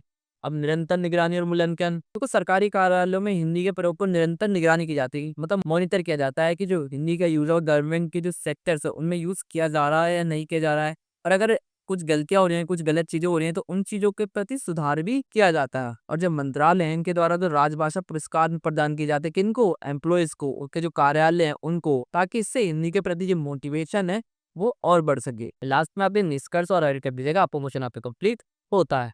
हमारे फोर्थ क्वेश्चन में हमसे ये पूछा जा रहा है कि जो टिप्पणी लेखन है, सिंपली हमें इसका मतलब समझाना और इसके साथ साथ टिप्पणी जिस तरीके से लिखा जाता है उसकी विशेषताओं के बारे में बताना अपने इस क्वेश्चन में। सबसे पहले हम टिप्पणी का मतलब क्या होता है या ये क्या होती है, इसका मतलब हम समझते हैं। देखो, टिप्पणी का मतलब सिंपली इंग्लिश में कमेंट है। अगर मैं सिंपली आपको लैंग्वेज में समझाना चाहूँ तो आप लोगों ने भी किसी की वीडियोस देखते हो तो उस पर कमेंट करते हो, ऐसे इंस्टाग्राम चलाते हो तो इंस्टाग्राम में रील्स होते हैं उन पे आप बहुत से कमेंट करते हो, या फिर यूट्यूब के आप चैनल होते हैं, जैसा कि हमारी वीडियो देख रहे हो तो उसके अंदर आप कमेंट करोगे। तो ये जो कमेंट करना होता है ना, यही बेसिकली टिप्पणी होती है। और इसका मतलब जो होता है वो साहित्य में थोड़ा सा और अलग होता चला जाता है। तो ये टिप्पणी है, इसका जो अर्थ है वो हिंदी साहित्य में, भाषा में या फिर व्याकरण में इसका स्थान काफी महत्वपूर्ण होता है। टिप्पणी बेसिकली जैसे आपने कोई कविता देखी, आपने कोई लेख देखा या फिर आपने कोई घटना देखी, उसके ऊपर अपने विचार व्यक्त करे। आप क्या सोचते हो उस चीज के बारे में, आपका क्या मानना है उस चीज के बारे में, आप जो अपने विचार व्यक्त कर रहे हो, अपनी जो प्रतिक्रिया दे रहे हो ना, यही बेसिकली आपकी टिप्पणी कहलाती है। अब ये जो आपके विचार हैं, आपके आलोचनात्मक भी हो सकता है, उस चीज को क्रिटिसाइज कर रहे हो, उसकी बुराई कर रहे हो, और हो सकता है उसकी तारीफ भी कर रहे हो। तो जैसे भी आपके विचार हैं वो आपकी टिप्पणी कहलाएगी। अब टिप्पणी की जो परिभाषा है व्याकरण की दृष्टि से और साहित्य की दृष्टि से एक एक करके हम वो समझ लेते हैं। इन आपको बताया था टिप्पणी बेसिकली आपकी प्रतिक्रिया एक फीडबैक के रूप में भी देखा जा सकता है, जो किसी विचार, लेख, घटना या प्रसंग के रूप में व्यक्त की जाती है। जैसे कि आप हमारी वीडियोज देख रहे होंगे तो आप हमारी वीडियो पे कमेंट करेंगे, अपनी प्रतिक्रिया देंगे इस वीडियो के, जो मैं पढ़ा रहा हूँ आपको इस चीज के बारे में कमेंट करेंगे, कैसा पढ़ा रहा हूँ, सही पढ़ा रहा हूँ, नहीं पढ़ा रहा हूँ, तो इस चीज के बारे में बताएंगे। तो यही जो है ना, ये आपका कमेंट यहाँ पे आपकी टिप्पणी कहलाएगी। और देखो व्याकरण की दृष्टि से इसकी परिभाषा क्या है, देखो व्याकरण की दृष्टि से इसका मतलब सिंपली ये होता है कि टिप्पणी एक वाक्य या फिर एक पैराग्राफ है जो एक किसी लेख के बारे में, किसी चीज के बारे में अपनी प्रतिक्रिया देता है, अपनी आलोचनात्मक प्रतिक्रिया या अपने विचार व्यक्त करता है, जिसका जो मेन उद्देश्य होता है, जो मेन मोटिव होता है, वो उस विषय के बारे में गहरी जानकारी या फिर उस व्यक्ति का क्या दृष्टिकोण है उस चीज के बारे में वो बताना होता है। अगर आप साहित्य की दृष्टि से इसकी परिभाषा देखते हैं तो देखो साहित्य में ना टिप्पणी का मतलब जो होता है वो काफी बड़ा, काफी व्यापक हो जाता है। देखो यहाँ पे टिप्पणी का मेन मतलब होता है, जैसे कि कोई ग्रंथ देखते हैं, जैसे कि भगवत गीता देखते हैं। जो गीता है वो श्री कृष्ण जी ने सुनाई थी या बोली थी, और उस गीता के ऊपर बहुत सारे आचार्यों ने, जो बहुत सारे संत हुए, उन्होंने टिप्पणी करी, उसके ऊपर एक टिप्पणी लिखी, मतलब उसके ऊपर एक भाष्य लिखा, अपने नजरिए से उस गीता को, उसका ट्रांसलेशन, उसका अनुवाद करने की कोशिश की है या फिर उसकी व्याख्या करने की कोशिश उन्होंने की है। तो ये भी एक टिप्पणी ही कहलाती है। इससे होता क्या है, इससे जो उसके अंदर जो संदेश दिया गया, जो मैसेज दिया गया, उसके मीनिंग को समझने में आम लोगों को काफी आसानी, काफी सहायता मिलती है। अब टिप्पणी का स्वरूप कैसा है, टिप्पणी कैसे लिखी जाती है, इस चीज को हम समझने की कोशिश करते हैं। तो देखो सबसे पहले इसकी प्रस्तावना इसमें लिखी जाती है। प्रस्तावना के अंदर हम टिप्पणी की शुरुआत में मतलब बेसिकली ये बताने की कोशिश करते हैं कि हम टिप्पणी किस चीज पे लिख रहे हैं, हमारा विषय क्या है, हमारा टॉपिक क्या है, इस चीज का परिचय फिर इंट्रो दिया जाता है अपनी प्रस्तावना के अंदर। अब मुख्य विचार, देखो ये जो मुख्य विचार होते हैं टिप्पणी का एक मेन पार्ट होता है या मेन भाग होता है, जिसमें जो लेखक है वो अपने विचार क्या है उस टॉपिक के बारे में, या उसका क्या नजरिया है, या फिर अगर वो आलोचना कर रहा है तो इस चीज को बताने की कोशिश करता है। यहाँ पे लेखक उस विषय के जो विभिन्न पहलू हैं, जिस चीज पे वो टिप्पणी लिखने की कोशिश कर रहा है, उसके जो अलग अलग पहलू हैं, उन सब चीजों को वो दिखाने की कोशिश करता है। उसमें क्या अच्छा है, क्या बुरा है, क्या गलत है, क्या सही है, ये सब दिखाने की कोशिश वो करता है। उसका जो पक्ष है, जो उसका विपक्ष है, इन सब चीजों को वो बताता हैगा। और लास्ट में फिर वो एक निष्कर्ष भी लिखता है। अंत में जो लेखक होता है अपने विचारों को संक्षिप्त रूप से समापन की ओर करता है, मतलब लास्ट में एक निष्कर्ष या कंक्लूजन लिखने की बहुत कोशिश करता है। इसमें मतलब वो आखिरी में क्या सोचता है, क्या समझता है उस चीज के बारे में, और ये जो निष्कर्ष है वो पाठक को अंतिम दृष्टिकोण प्रदान करता है, जिससे वो उस विषय के बारे में काफी अच्छे से समझ सकता है और अंत में अपना निर्णय ले सकता है। अब टिप्पणी लेखन की जो कला है, जिस तरीके से टिप्पणी लिखी जाती है, इसकी विशेषता क्या है, इस चीज को समझते हैं। देखो सबसे पहले जो इसकी विशेषता है ना, वो इसकी संक्षिप्तता। अब संक्षिप्तता क्या होती है, देखो टिप्पणी में लिखने में संक्षिप्तता का मतलब होता है बेसिकली वो ये होता है कि जो कम से कम शब्दों में, मतलब ज्यादा कोई बहुत बड़ा पैराग्राफ नहीं लिखना आपको, कम से कम शब्दों में अपने विचारों को बिना किसी एक्स्ट्रा इंफॉर्मेशन के बताने की कोशिश करना। टिप्पणी में जो कोई भी वाक्य होता है, कोई भी शब्द इसलिए नहीं होना चाहिए कि बेमतलब के कुछ भी यूज करे जा रहे हैं, कुछ भी वर्ड का यूज किए जा रहे हैं, बल्कि आपके जो हर एक वर्ड का यूज किया जा रहा है उसका कुछ ना कुछ सही मीनिंग उस टॉपिक से रिलेटेड होना ही चाहिए। और जो संक्षिप्तता होती है, इसकी जो मेन विशेषता होती है वो यही होती है कि ये बिना किसी लंबे विस्तार के जरूरी बिंदुओं को सामने लाती है। मतलब इसमें आपको कोई बहुत बड़ा पैराग्राफ लिखने की जरूरत नहीं है, आप सिंपली कम से कम शब्दों में, कम से कम वर्डों में एक अच्छी एक्सप्लेनेशन देने की कोशिश करते हैं। नेक्स्ट इसकी विशेषता स्पष्टता और सटीकता। अब स्पष्टता और सटीकता क्या, देखो टिप्पणी लेखन में जो विचारों की स्पष्टता होती है ना, वो काफी जरूरी होती है। इसमें जो लेखक होता है, जो राइटर होता है, उसे अपने विचारों को कुछ इस तरीके से दिखाने की कोशिश करनी चाहिए हो, क्योंकि जो पाठक है जो उस चीज को पढ़ेंगे, उन्हें किसी भी तरीके को कोई भ्रम ना हो, कोई गलतफहमी या फिर कोई मिसअंडरस्टैंडिंग ना हो जाए। यदि लेखक ने या फिर जो राइटर है उसने कोई ऐसे शब्दों का यूज कर दिया हो जो पाठक है उन्हें समझ में ही ना आए, जो ऑडियंस उन्हें समझ में ही ना आए, तो इससे जिस विषय पर टिप्पणी लिखी गई है उसे समझने में काफी कठिनाई, काफी मुसीबत का सामना करना पड़ सकता है। और सटीकता का यहाँ पे मतलब सिंपली यही है कि जो लेखक है उसे अपने विचारों को सही तरीके से, एक वेल मैनेज तरीके से दिखाने की कोशिश करनी चाहिए। थर्ड है आपका आलोचनात्मक दृष्टिकोण।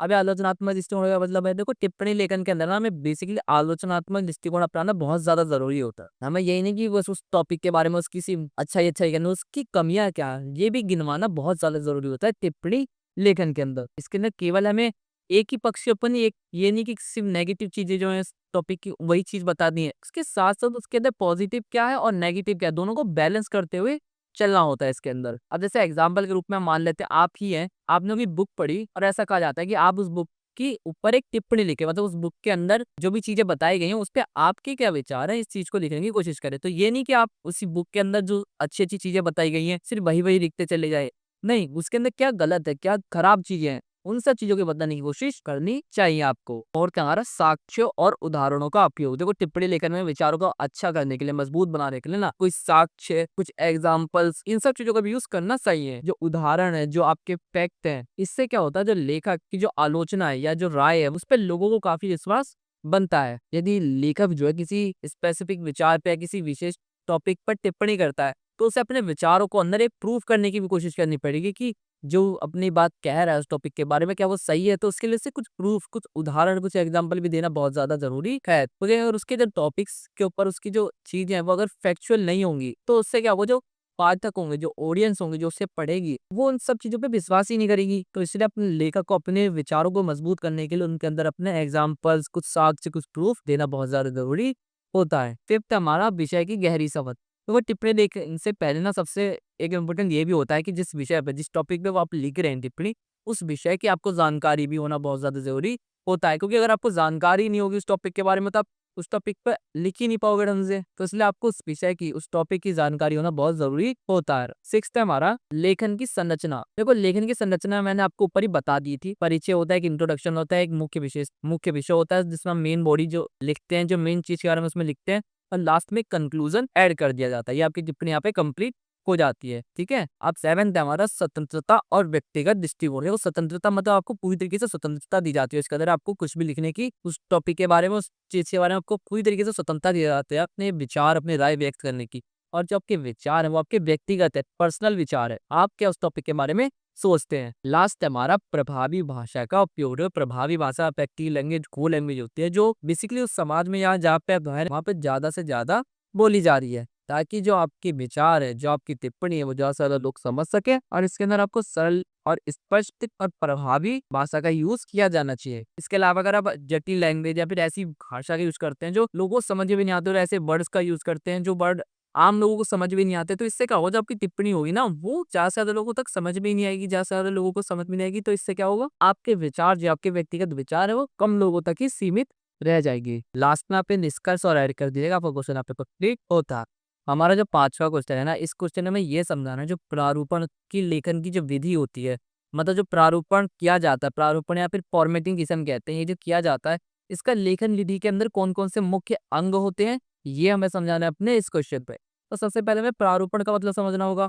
फिर प्रारूपण का मतलब होता है फॉर्मेटिंग। फॉर्मेटिंग क्या, जैसे मैंने आपके लिए नोट्स तैयार कर रखे हैं, तो इसे मैंने फॉर्मेट से इसके अंदर एक फॉर्मेटिंग कर रखी है। मतलब सबसे पहले एक क्वेश्चन होगा, क्वेश्चन के नीचे एक ये हेडिंग लिख रखी है, हेडिंग के नीचे फिर मैंने कुछ पॉइंट्स लिख रखे हैं, कुछ पैराग्राफ लिख रखे हैं, उसके नीचे फिर मैंने और सब पॉइंट लिख रखे होंगे। तो एक फॉर्मेट वाइज मैंने चीजें तैयार कर रखी है इस नोट्स के अंदर। तो इसे ही प्रारूपण है कि फॉर्मेटिंग कहा जाएगा। कि प्रारूपण होता है वो किसी दस्तावेज, किसी पत्र, किसी लेख, किसी रिपोर्ट या किसी अन्य जो भी लिखित सामग्री होती है उसे एक व्यवस्थित तरीके से तैयार करने के लिए इसका यूज किया जाता है, ताकि ये जो हमारा लेख है, जो हमारा दस्तावेज है, वो और भी अट्रैक्टिव लग सके। जैसे कि फॉन्ट होते हैं, मार्जिन होता है, स्पेसिंग होती है, हेडिंग्स होती है।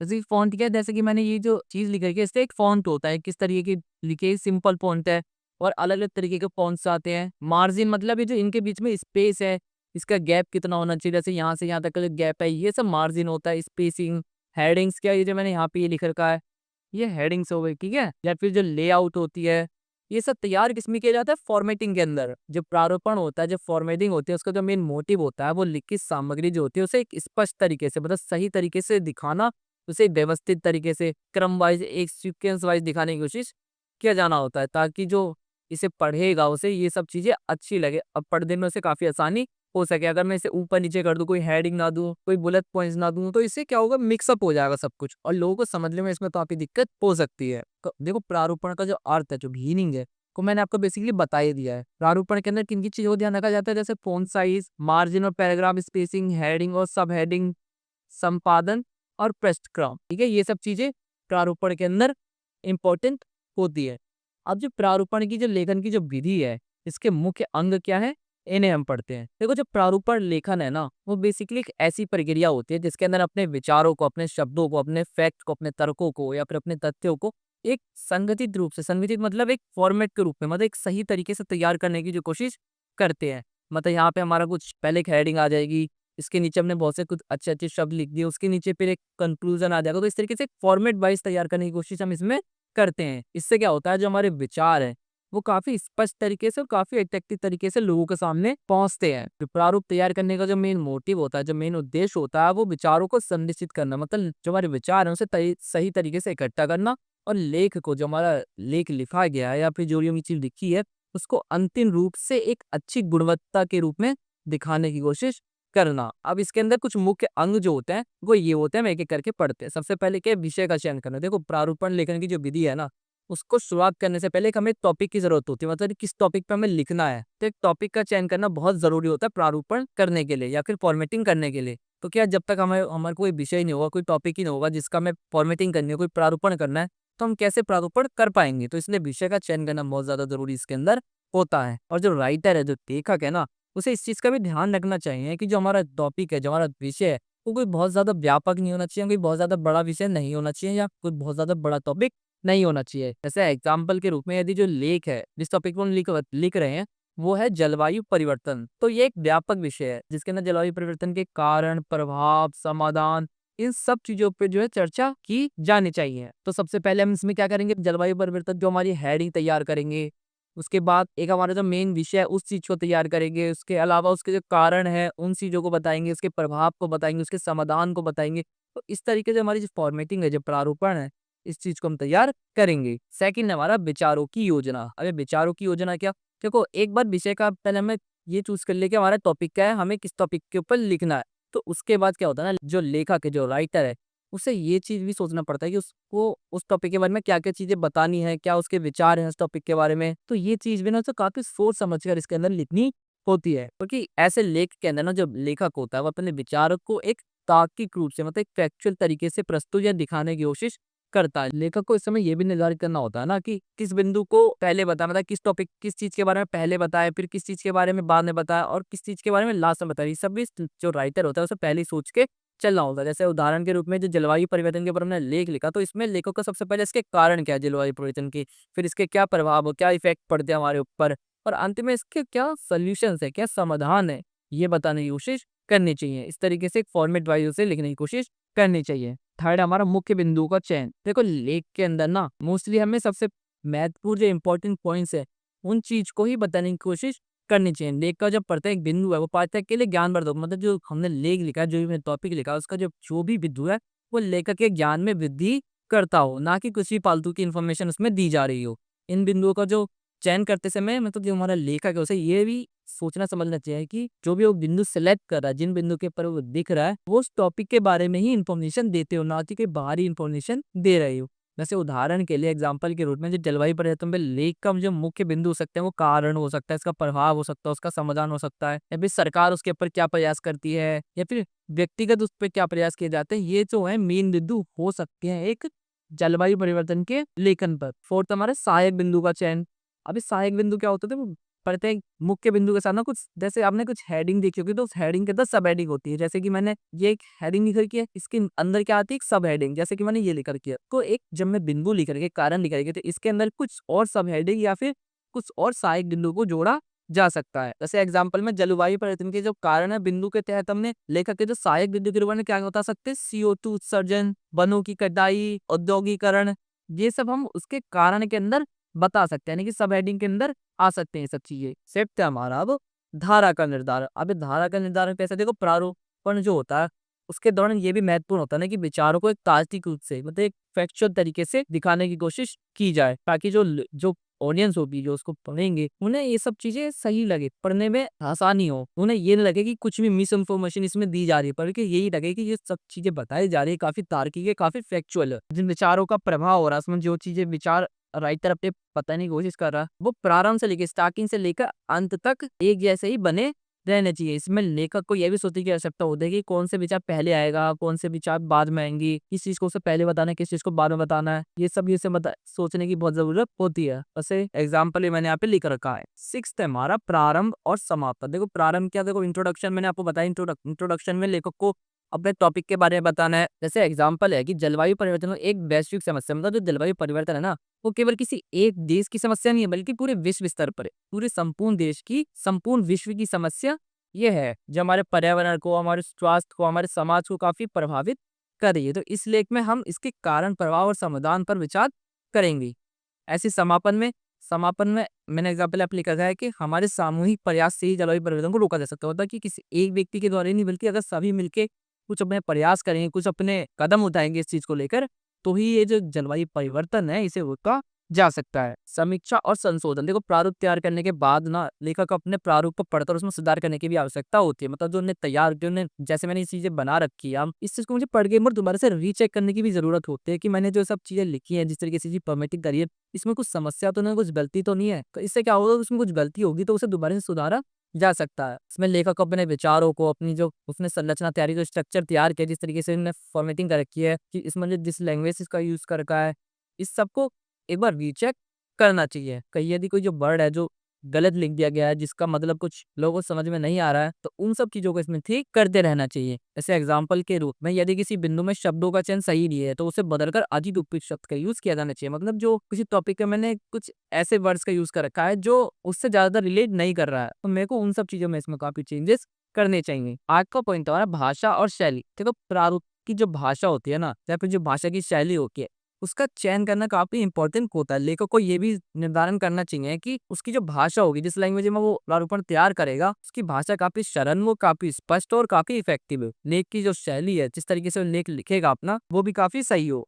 सामान्य रूप से जो शैली का चुनाव लेख की जानकारी उद्देश्य के रूप में किया जाता है। मतलब जो बेसिकली जो जिस तरीके से उसे लिखना है, उसका जो चुनाव होता है, वो बेसिकली इस रूप से किया जाता है कि उसे किस टॉपिक के ऊपर लिखना है। जैसे कि एग्जाम्पल के रूप में जलवायु परिवर्तन पर लिखते समय भाषा को वैज्ञानिक और तथ्यों से भरपूर होना चाहिए। मतलब अगर हमें जलवायु परिवर्तन के ऊपर कोई टॉपिक के ऊपर प्रारूप तैयार करना है, तो हमें बेसिकली अपने उस डाटा में, उस लेख के अंदर फैक्शन चीजों के ऊपर ज्यादा बात करनी होगी। अब प्रारूपण की लेखन की विधि का महत्व, तो महत्व मैंने लिखा है यहाँ पे, वो काफी स्पष्ट होना चाहिए। संगठन मतलब यहाँ जो लेख है उसे काफी तार्किक रूप से, काफी फैक्चुअल रूप से संगठित करने में मदद मिलती है। ऐसी समय की बचत, देखो प्रारूप तैयार करने में लेखन में समय की बचत होती है, क्योंकि लेखकों को केवल मुख्य बिंदु, जो मेन पॉइंट्स है, उन पर अपनी बात रखने की कोशिश करनी होती है। विश्वसनीयता, देखो विचारों के आधार पर जो सहायक बिंदु है, उनका समावेश लेख की विश्वसनीयता को बढ़ाता है, जिससे पाठक जो है उस लेख के प्रति जो अत्यधिक अपना विश्वास है वो और बढ़ाते हैं। लास्ट में आपने निष्कर्ष और ऐड कर दीजिएगा, आपका तो यहाँ पे कंप्लीट होता है।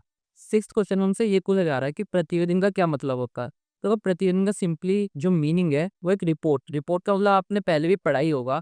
ये एक ऐसा लिखित दस्तावेज होता है ना, जिसके अंदर किसी विशेष घटना के बारे में, किसी विशेष कार्य के बारे में, या फिर किसी विशेष समस्या के बारे में जानकारी दी जाती है, और उसके साथ साथ उन समस्याओं का सोल्यूशन भी इसके अंदर दिया जाता है। जो दस्तावेज है ना, इसको जो तैयार किया जाता है बेसिकली इस मोटिव से किया जाता है ताकि किसी समस्या के ऊपर उसके समाधान के बारे में जानने के लिए, या कोई काम चल रहा है तो उसका वो काम किस प्रगति पे है, मतलब कितना वो काम कंप्लीट हो चुका है, इस चीज की इंफॉर्मेशन लेने के लिए ऐसी रिपोर्ट्स तैयार की जाती है। तो आपको एग्जांपल के जरिए एक प्रतिवेदन का मतलब समझाने की कोशिश करता हूँ। आपके स्कूल के अंदर मान लेते हैं एक रिपोर्ट तैयार की जानी है ऐसे बच्चों की जो पढ़ने में काफी अच्छे हैं, और एक ऐसा सेक्शन है जो काफी पढ़ने में कमजोर है। तो ऐसे बच्चों को अलग करना है जो काफी पढ़ने में अच्छा है, और ऐसे बच्चों को अलग करना है जो पढ़ने में काफी कमजोर है। तो इस चीज के लिए एक रिपोर्ट तैयार की जाएगी, आपके स्कूल में जाया जाएगा, स्कूल में जाके बच्चों के टेस्ट लिए जाएंगे, और जो अच्छे पढ़ने में अच्छे होंगे उनके नंबर के अकॉर्डिंग उन्हें एक अलग सेक्शन में ए में डाला जाएगा, और जो बच्चे पढ़ने में कमजोर होंगे उन्हें बी सेक्शन में डाला जाएगा। तो ये बच्चे पढ़ने में जो कमजोर है, तो इसके पीछे क्या कारण है और इसमें क्या सुधार किए जा सकते हैं, वो सब चीजें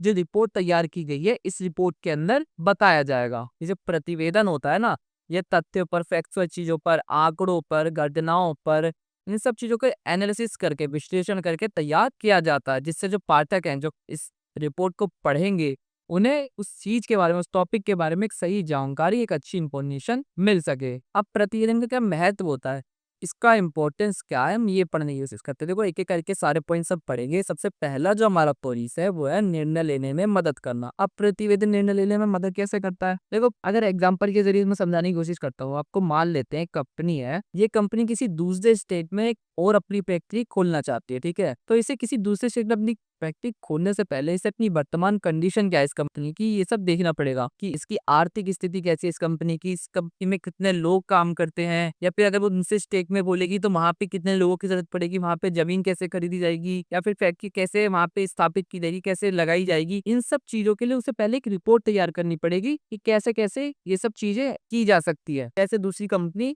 हम खोल सकते हैं। तो इसके लिए पहले उसे एक रिपोर्ट तैयार करनी पड़ेगी, एक पूरा प्लान बनाना पड़ेगा। जब वो रिपोर्ट तैयार हो जाएगी तो उस रिपोर्ट के अंदर उस कंपनी की पूरी कंडीशन क्या है, वो दूसरे स्टेट में कंपनी कैसे खोल सकती है, इन सब चीजों के बारे में पूरा डेटा, पूरा एनालिसिस करके दिखाया जाएगा, पूरा बताया जाएगा। तो इससे क्या होगा, वो कंपनी खोल सकते हैं, नहीं खोल सकते हैं दूसरे स्टेट में, इसके निर्णय लेने में उन्हें काफी मदद मिल सकती है। ये मैंने आपको एग्जाम्पल भी लिख रखा है। अब सेकंड जो इसका इंपॉर्टेंस है वह कार्य की निगरानी और समीक्षा करना। देखो इसे भी हम एग्जाम्पल के जरिए समझते हैं। जैसे कि एक सरकारी कार्यक्रम है हमारा स्वच्छ भारत अभियान।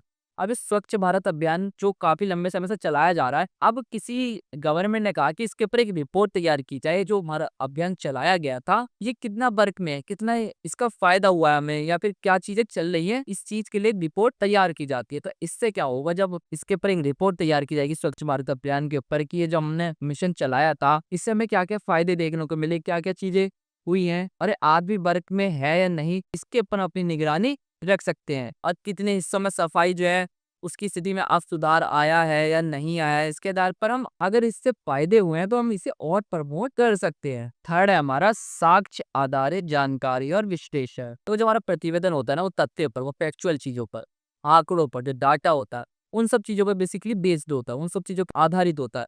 इससे क्या होता है ना, जो लोगों में इस रिपोर्ट्स के प्रति जो एक विश्वास है वो बनती है। या जो शोधकर्ता होते हैं, जो नीति निर्धारक होते हैं, या फिर जो अन्य निर्णय कर्ता होते हैं, उनके लिए भी काफी भरोसेमंद हो जाता है, जिससे वे किसी भी समस्या स्थिति को गहन विश्लेषण कर सकते हैं। और इसके द्वारा प्रस्तुत तथ्य न केवल वर्तमान स्थिति को स्पष्ट करते हैं, बल्कि जो भविष्य की जो दिशा है उसे भी काफी प्रभावित करते हैं। जैसे मैंने एग्जाम्पल लिख रखा है कि यदि एक जो पर्यावरण प्रतिवेदन है, मतलब जो पर्यावरण के ऊपर एक रिपोर्ट तैयार की गई है प्रदूषण के स्तर को लेकर, कि प्रदूषण का स्तर क्या है इस चीज को लेकर, और इसके क्या इफेक्ट पड़ते हैं, क्या प्रभाव है। तो इससे क्या होगा ना, कि जो पर्यावरण को लेकर जो नीतियां हैं उन चीजों में सुधार करने के लिए, और पर्यावरण का जो सुरक्षा है उन सब चीजों को बढ़ाने में हमें सहायता मिल सकती है। हमें जब पता लगेगा कि प्रदूषण का स्तर कैसा है, प्रदूषण की स्थिति खराब होती जा रही है, तो जो गवर्नमेंट है वो और पॉलिसीज और नीतियां जो है पर्यावरण को लेकर बनाएगी। फोर्थ है हमारा प्रबंधन और प्रशासन में पारदर्शिता। देखो जो एक प्रतिवेदन होता है ना, वो पारदर्शिता बनाए रखने में काफी मदद करता है, काफी हेल्पफुल होता है। क्योंकि जो सरकार या फिर जो सार्वजनिक संगठन में बेसिकली इसका काफी इंपॉर्टेंस होता है, क्योंकि ये दिखाने की कोशिश करता है कि जो संगठन होते हैं, जो सार्वजनिक संगठन होता है, जो सरकारी संगठन होते हैं, उनमें काम जो है वो किस तरीके से किया जा रहा है, कितना संसाधन उपयोग में किया गया है, और उनकी क्या उपलब्धियां हमें देखने को मिली है, और क्या समस्याएं सामने आई है। जब जानकारी पारदर्शी हो जाती है, मतलब जो आम लोग हैं वो भी इन जानकारी को, इन इंफॉर्मेशन को देख पाते हैं। इससे क्या होता है, जो संगठन के प्रति जो हमारा विश्वास है, वीवनेस है, वो काफी बढ़ती है। उससे जनता में सकारात्मक छवि बनती है। जैसे एग्जाम्पल के रूप में एक सरकारी विभाग का जो प्रतिवेदन, एक जो रिपोर्ट है, वो जनता को यह बताता है कि बजट का उपयोग किस प्रकार से किया गया, कितने लोगों को लाभ और क्या परिणाम हुआ। फिक्स पॉइंट हमारा सुधार और सुधारात्मक उपाय। देखो प्रतिवेदन में जब हम समस्याओं को देखते हैं कि इन समस्याओं के बारे में एक रिपोर्ट के अंदर बताया गया है, तो उसके साथ साथ ना उन समस्याओं का जो समाधान है वो सब चीजें भी इस प्रतिवेदन के अंदर ही बताई जाती है। जैसे एग्जाम्पल के रूप में एक शैक्षिक संस्था है, मतलब एक एजुकेशनल संस्था है, इसके अंदर प्रतिवेदन में यह बताया जा सकता है कि छात्र सफलता दर में गिरावट हुई। मतलब मान लेते हैं एक स्कूल में सभी बच्चों की एक रिपोर्ट तैयार की जाती है उनकी पढ़ाई को लेकर। उसमें ये देखा जाता है कि बहुत सारे छात्र जो है वो पढ़ाई में गिरते जा रहे हैं, मतलब उनकी जो पढ़ाई है वो अच्छी नहीं चल रही है। तो ऐसे में जो प्रतिवेदन रिपोर्ट तैयार की जाएगी उसके अंदर बेसिकली यही बताया जाएगा कि वो छात्र पढ़ाई में क्यों गिरते जा रहे हैं, क्यों कमजोर होते जा रहे हैं, उसके क्या रीजन है, उसके साथ साथ उसके सुधार कैसे किए जा सकते हैं, उनकी पढ़ाई में कैसे सुधार किए जा सकते हैं, वो भी इसमें बताया जाएगा। सिक्स्थ हमारा कानूनी और प्रशासनिक साक्ष्य के। तो प्रतिवेदन को कानूनी संदर्भ में भी महत्वपूर्ण माना जाता है, क्योंकि या किसी छोटी से छोटी घटना या किसी कार्य की विविधता रिकॉर्डिंग होती है, इसे भविष्य परिवार के रूप में भी इस्तेमाल किया जा सकता है। मतलब मान लेते हैं जो जैसे आज के टाइम में जो अदालतें होती है, कोर्ट होते हैं, वो भी किसी विशेष घटना पे, किसी विशेष समस्या पे प्रतिवेदन या फिर रिपोर्ट तैयार करने के लिए कह देते हैं, और उस रिपोर्ट को, उस प्रतिवेदन को कोर्ट में एज अ प्रूफ भी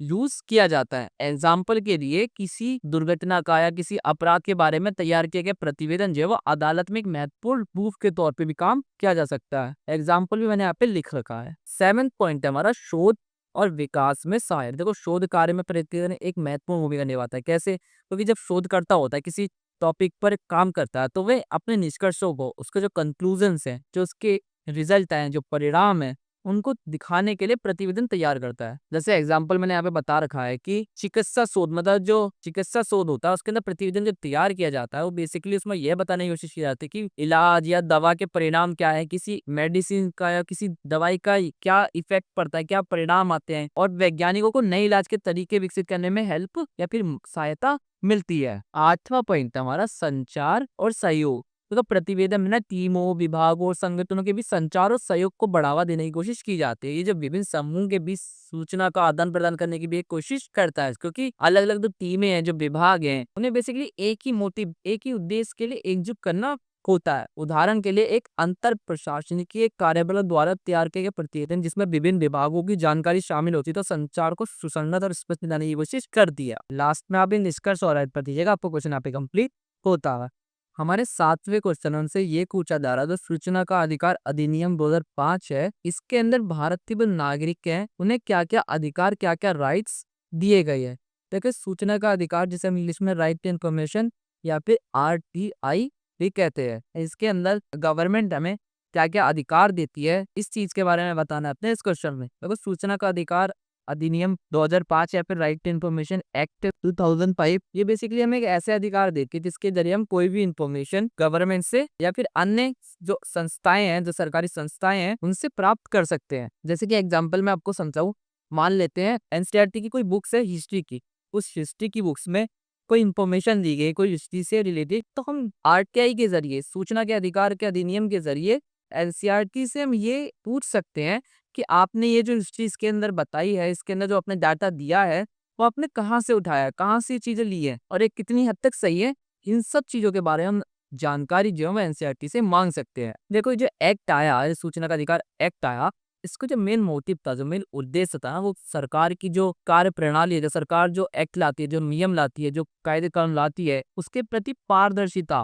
बनी रहे। उसके साथ साथ सरकार का उत्तरदायित्व ये भी बढ़ाना, इन सब चीजों के प्रति एक्ट जो है लाया गया था, जिससे जो भ्रष्टाचार है, ये जो गलत शासन है, ये सब चीजें कम होती चली जाए। देखो सूचना के अधिकार के अधिनियम के अंदर भारत के जो नागरिक है उन्हें क्या क्या अधिकार मिलते हैं, क्या क्या राइट्स मिलते हैं, इन चीजों का हम एक एक करके पढ़ते थे। सबसे पहला जो अधिकार मिलता है वो हमारा सूचना प्राप्त करने का अधिकार। मैंने आपको बताया कि आप इसके जरिए आप कोई भी इंफॉर्मेशन गवर्नमेंट या फिर अन्य संस्थाओं से प्राप्त कर सकते हैं, और इसमें आपको गवर्नमेंट से किसी अधिनियम के, किसी कानून के लिए जानकारी प्राप्त करना चाहते हो तो आप RTI फाइल कर सकते हैं, और उसके जरिए गवर्नमेंट को जरूरी होता है उस RTI का रिप्लाई करना। मतलब जो चीजें आपने इस RTI में पूछी है उनका रिप्लाई करना बहुत जरूरी होता है। तो सबसे पहला जैसा पॉइंट है वो सूचना की परिभाषा। देखो सूचना का मतलब क्या होता है, देखो सूचना का जो अधिकार अधिनियम है ना, इसमें सूचना को बहुत व्यापक रूप से परिभाषित किया गया, उधर बहुत ही अच्छे तरीके से उसमें सूचना का जो मतलब वो समझने की कोशिश की गई है। इसमें किसी प्रकार के दस्तावेज या कि रिकॉर्ड है, संचार रिपोर्ट, नोट्स,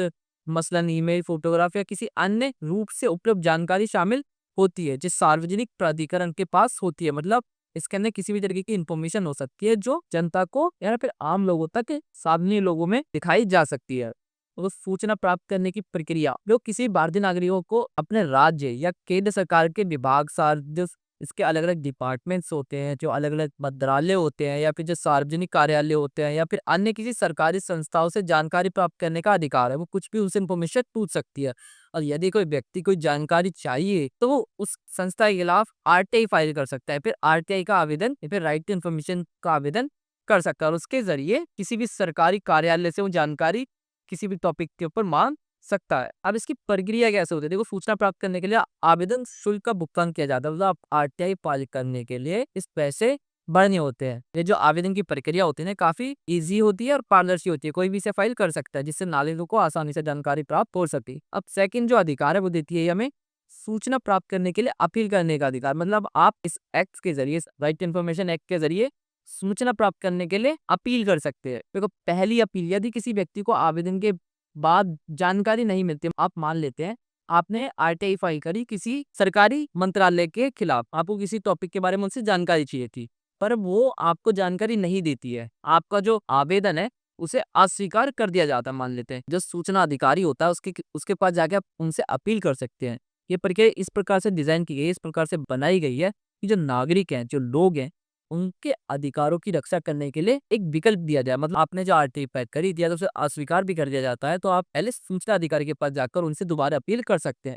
अब दूसरी अपील देखो, यदि पहली अपील जो आपने करी उसके बाद भी आपको जो उन्होंने आंसर दिया उससे आपको संतोष नहीं मिलता, मतलब आपको लगता है कि नहीं, इसका कुछ अच्छा या और बेटर आंसर हो सकता था, या फिर आपको सही इन्फॉर्मेशन नहीं दी जाती है, तो आप दूसरी अपील भी कर सकते हो। और ऐसे में व्यक्ति सूचना आयोग या फिर central of state information commission में दूसरी अपील कर सकता है, और सूचना आयोग सरकारी अधिकारियों को आदेश दे सकता है कि इस जानकारी प्रदान करे या आवेदन में अन्य बदलाव करे। मतलब जो सेंट्रल और स्टेट इंफॉर्मेशन कमीशन होती है, वो जो अन्य अधिकारी हैं या जिनके खिलाफ आपने आरटीआई फाइल करी है, उनको ये आदेश दे सकता है कि आप जो अपनी जानकारी है उसे सही तरीके से प्रदान करें। तीसरा है सूचना प्राप्त करने के लिए 30 दिन का समय। देखो, आरटीआई फाइल करने के बाद ना कुछ समय सीमा भी होती है, मतलब कि आपको इस समय सीमा के अंदर ही इंफॉर्मेशन मिल पाएगी। वैसे अधिनियम के तहत सार्वजनिक प्राधिकरण को सूचना के आवेदन का जवाब देने के लिए 30 दिन के भीतर निर्णय लेना होता। मतलब आपने कुछ आरटीआई फाइल करा किसी के खिलाफ, तो आरटीआई फाइल करने के बाद जिसके खिलाफ आपने आरटीआई फाइल करा,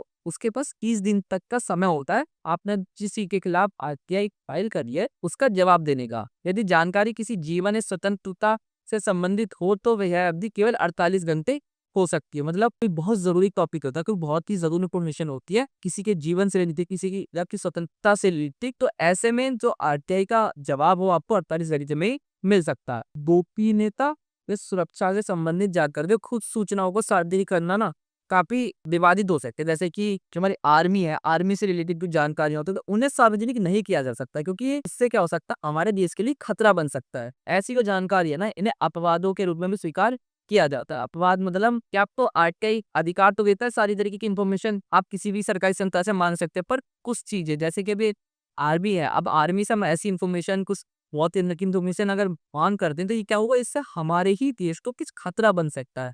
तो ऐसे में आप आर्मी से इन्फॉर्मेशन ऐसे नहीं मांग सकते हैं। फोर्थ है हमारा किसी भी सार्वजनिक प्राधिकरण को सूचना प्राप्त करने का अधिकार। देखो, लोक सेवा आयोग और जो सरकारी संस्था से संबंधित जानकारी है ना, यह अधिनियम सरकार और सार्वजनिक प्राधिकरण को बकर जो सरकारी संस्थाएं हैं उनके कामकाज के बारे में जानकारी प्राप्त कराने के लिए लागू होता है। मतलब ये संस्थाएं कैसे कामकाज करती है इसके बारे में अगर कोई व्यक्ति जानकारी प्राप्त करना चाहता है, तो उन्हें पूरी तरीके से अधिकार है कि वो इन चीजों के बारे में जानकारी प्राप्त कर सकता है। सार्वजनिक प्राधिकरण में केंद्रीय सरकार, राज्य सरकार, शहरी और ग्रामीण जो स्थानीय निकाय होते हैं, जो राज्य और केंद्र सरकार के जो सार्वजनिक उपक्रम और शैक्षिक संस्थान आदि शामिल होते हैं। अब नागरिकों का अधिकार, देखो कोई भी भारतीय नागरिक अपनी जानकारी का हकदार है और उसे बिना किसी विशेष कारण के किसी भी सरकारी संस्था से सूचना प्राप्त करने का अधिकार है। ये जो एक्ट आया है इसके अंदर बेसिकली यही सुनिश्चित करने की कोशिश की गई है कि जो नागरिक है ना, उन्हें भी किसी भी सरकारी संस्था से कोई भी इंफॉर्मेशन प्राप्त करने का पूरा अधिकार होता है। फिफ्थ हमारा अपवादों और गोपनीयता से संबंधित जानकारी। जैसे मैं आपको पता है ना, कुछ चीजें गोपनीय रखना बहुत जरूरी होती है, कुछ सूचनाओं को छिपाने के बहुत इंपॉर्टेंट कारण होते हैं, क्योंकि अगर सभी इंफॉर्मेशन अगर दे दी जाएगी, कोई क्या होता है ना, इससे समाज के अंदर, देश के अंदर कुछ समस्याओं का सामना भी हमें करना पड़ सकता है। तो ऐसे में सभी इंफॉर्मेशन जो है वह पूरी तरीके से रिलीज नहीं की जा सकती है। पारदर्शिता और सार्वजनिक उत्तरदायित्व।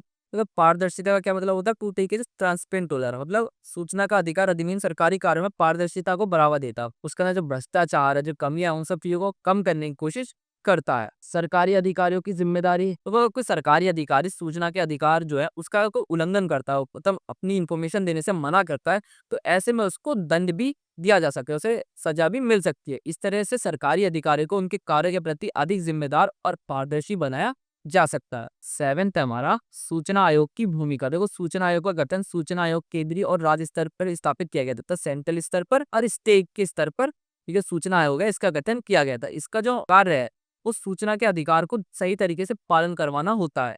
अगर किसी नागरिकों को कोई इन्फॉर्मेशन चाहिए, कोई सूचना चाहिए, या उसे कोई इन्फॉर्मेशन प्राप्त करने में कोई दिक्कत आ रही है, कोई समस्या आ रही है, तो सूचना आयोग से वो मदद ले सकता है। सजाए और जुर्माना देखो, अगर सरकारी अधिकारी सूचना देने में विफल रहता है या जानबूझकर कोई सूचना छिपाता है, तो ऐसे में सूचना आयोग उसे दंडित कर सकता है। इसे जुर्माने का उद्देश्य अधिकारियों को उत्तरदायित्व पारदर्शित करने के लिए करना होता है। कोई भी नागरिक सूचना प्राप्त कर सकते हैं। देखो मैंने तो बता ही रखा है कि इस आरटीआई के जरिए कोई भी नागरिक जो है वो सूचना प्राप्त कर सकता है। अब ये सूचना का अधिकार जो है, इसका क्या महत्व है, क्या इंपॉर्टेंस है, इसके बारे में भी हम देखते हैं। पहला है लोकतांत्रिक प्रक्रिया को सशक्त बनाना। देखो सूचना का अधिकार लोकतंत्र को मजबूत बनाता है। अब मजबूत कैसे, देखो अब हमारे देश में हम किसी भी सरकारी संस्था से, किसी सरकार से हम कुछ भी सवाल जवाब कर सकते हैं, किसी भी चीज के बारे में, किसी भी कानून के बारे में पूरी तरीके से उनसे इंफॉर्मेशन ले सकते हैं। तो इससे क्या होता है, जो भ्रष्टाचार है, जो सरकार की कमियां है, उन सब चीजों के बारे में आराम से जानकारी मिल सकती है। और इस तरीके के जो एक्ट होते हैं, जो अधिनियम होते हैं, जो कानून होते हैं, वो जनता की भलाई के लिए ही बनाए जाते हैं। इससे ही लोकतंत्र की स्थापना हो पाती है। क्योंकि यह तो होता है, ये जो एक्ट होते हैं नागरिकों को सरकार के जो कार्य हैं, जो सरकार काम कर रही है, उन पर नजर बनाए रखने की अधिकार देता है।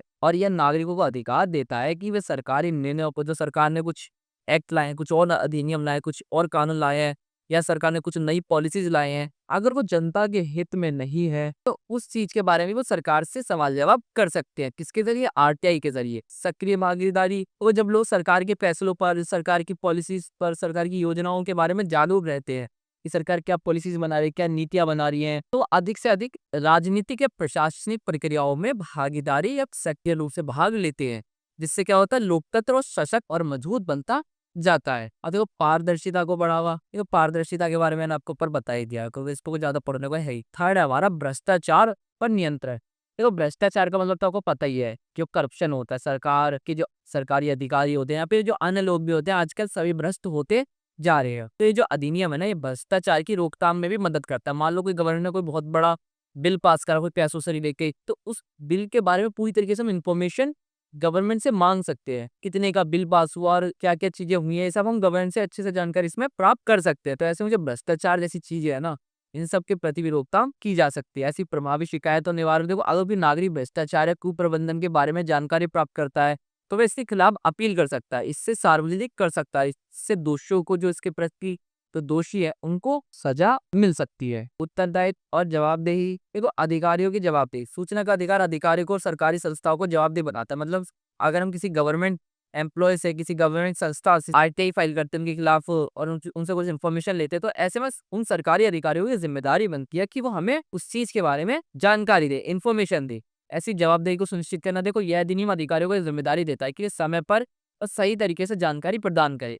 अगर वे इसे अस्वीकार करते हैं, मतलब इसे मना कर देते कि हम इन्फॉर्मेशन नहीं देंगे, इससे क्या होगा ना, इससे उन्हें सजा मिल सकती है, उन्हें जुर्माने के रूप में भुगतान करना पड़ सकता है। फिफ्थ पॉइंट है हमारा समानता और न्याय की स्थापना। देखो समानता की और एक और कदम, देखो सूचना का अधिकार यह सुनिश्चित करता है कि सभी जो नागरिक है, जो सभी लोग है, उन्हें समान अवसर दिए जाए। चाहे उनका जो सामाजिक स्थान है, मतलब सामाजिक स्तर उनके साथ कैसे भी भेदभाव किया जा रहा हो, तो उनका आर्थिक स्तर वो भी समान ना हो, वो भी ऊपर नीचे हो, इसके बावजूद सभी को समान अवसर दिए जाने चाहिए। ये कानून किसी भी व्यक्ति को सरकार से जानकारी प्राप्त करने का अधिकार पूरी तरीके से देता है। इससे क्या होगा, समाज में जो असमानता है वो भी कम की जा सकती है। लास्ट में न्यायिक समीक्षा, तो सूचना का अधिकार लोगों को यह भी अधिकार देता है कि सरकारी कार्य और फैसलों की समीक्षा कर सके। मतलब कोई पॉलिसीज आई है, कोई एक्ट आए हैं, तो उसके प्रति लोगों के क्या विचार हैं, वो सही है गलत है, उनके खुद के क्या विचार है, वो अपने विचार इस पर रख सकते हैं। जिससे ये चीज सुनिश्चित की जा सकती है कि जो निर्णय है वो न्याय संगत है और पारदर्शित है या नहीं। लास्ट से यहाँ पे निष्कर्ष और ऐड कर दीजिएगा, आपका क्वेश्चन यहाँ पे कंप्लीट होता है। हमारा जो 8वां क्वेश्चन है ना, इस क्वेश्चन में हमें 3 टॉपिक्स है, इनके ऊपर टिप्पणी लिखनी है। पहला टॉपिक है अर्ध सरकारी पत्र, दूसरा है प्रारूपण की विशेषताएं और तीसरा है विकिपीडिया का महत्व। इसका क्या इंपॉर्टेंस है ये मैं समझा रहा। अब इन तीनों टॉपिक्स को एक एक करके समझते हैं। सबसे पहला जो हमारा टॉपिक है अर्ध सरकारी पत्र, इसके बारे में देखते हैं। तो अर्ध सरकारी पत्र होते क्या? तो अर्ध सरकारी पत्र या फिर सेमी गवर्नमेंट लेटर एक प्रकार का ही लेटर या फिर एक प्रकार का पत्र ही होता है, जो सरकारी या फिर जो अर्ध सरकारी संस्थाएं होती है, मतलब जो या तो गवर्नमेंट संस्थाएं होती है या फिर ऐसी संस्थाएं जो आधी गवर्नमेंट और आधी प्राइवेट होती है, इन संस्थाओं के द्वारा जो लेटर, जो पत्र लिखे जाते हैं, इन्हें हम अर्ध सरकारी पत्र कहते हैं। इसका जो यूज किया जाता है बेसिकली सरकारी और निजी क्षेत्र के बीच संवाद बनाए रखने के लिए किया जाता है। देखो अर्ध सरकारी जो पत्र होते हैं ना, वो आमतौर पर सरकार की जो नीतियां होती हैं, जो योजनाएं होती हैं, जो पॉलिसीज होती हैं, जो आदर्श होते हैं, जो निर्देश होते हैं, इन सब के बारे में जो जानकारियां हैं वो देने की कोशिश करता है। अब पहला जो हमारा टॉपिक है अर्ध सरकारी पत्र के मुख्य लक्षण, तो वो जो लक्षण है, हम एक एक करके लक्षणों को ही पढ़ते हैं। सबसे पहला जो इसका लक्षण है वो है औपचारिक और आधिकारिक भाषा का प्रयोग। देखो अर्ध सरकारी जो पत्र होते हैं गवर्नमेंट से जुड़े होते हैं।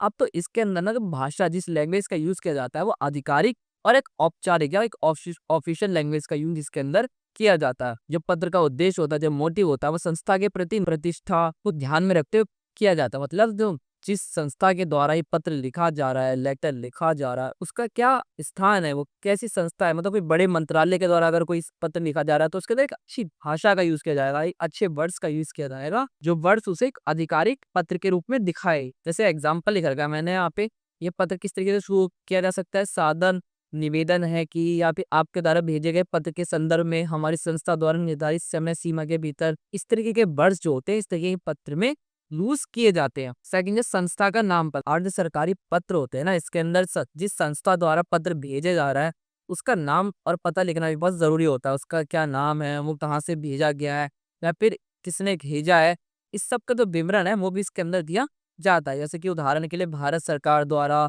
राजस्व विभाग द्वारा, सार्वजनिक निर्माण विभाग द्वारा, इस तरह की जो इन्फॉर्मेशन है इसके अंदर दी जानी जरूरी होती है। थर्ड हमारा विषय का स्पष्ट उल्लेख। मतलब इस पत्र के अंदर विषय की सब्जेक्ट, विषय क्या है, टॉपिक है, किस लिए जो पत्र है वो लिखा जा रहा है, इस चीज को बताना बहुत जरूरी होता है। जैसे उदाहरण के लिए नई सरकारी आदेशों के तहत परियोजना की समय सीमा में विस्तार या फिर आवश्यक दस्तावेज की प्राप्ति के संबंध में, सुरक्षा मानकों के अनुपालन पर रिपोर्ट। तो इस तरीके के जो वर्ड्स है, इस तरीके के जो सेंटेंस है, वो इस तरीके के पत्र में देखने को मिलते हैं, जिसमें हमें विषय के बारे में, इस टॉपिक पे पत्र लिखा गया है, इन सब चीजों के बारे में जानकारी देखने को मिलती है। पत्र का उद्देश्य और मुख्य सामग्री। देखो पत्र का क्या उद्देश्य है, क्यों लिखा गया है, और उसके अंदर बेसिकली जो मेन बोर्ड है, इस पत्र में मेनली क्या चीज बताई जा रही है, इस चीज के बारे में हमें देखने को मिलता है। जैसे कि एग्जाम्पल लेने में मैंने आपको सूचित किया जाता है कि आगामी महीने से इस योजना का संचालन शुरू हो। मतलब इसमें बेसिकली ये बताया जा रहा है कि अगले महीने में कोई योजना है, कोई पॉलिसी है गवर्नमेंट द्वारा जो शुरू की गई है, अब वो अगले महीने से स्टार्ट की जाएगी। फिफ्थ है हमारा समाप्ति।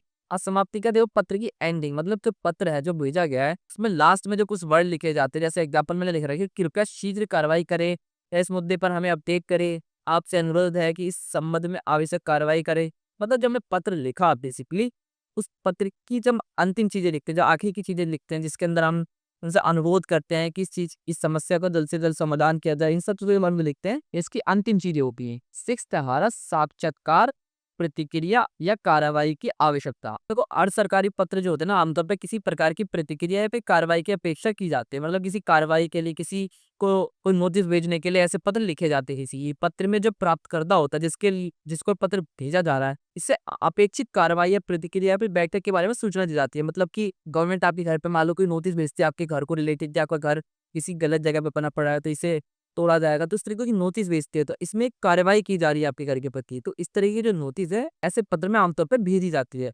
इसका जो मेन मोटिव होता है वो होता है प्राप्तकर्ता को, जिसको ये पत्र मिल रहा है, उसको उस संबंध में कोई कदम उठाने के लिए या फिर उसे स्पष्ट उससे इस टॉपिक के बारे में बताने के लिए।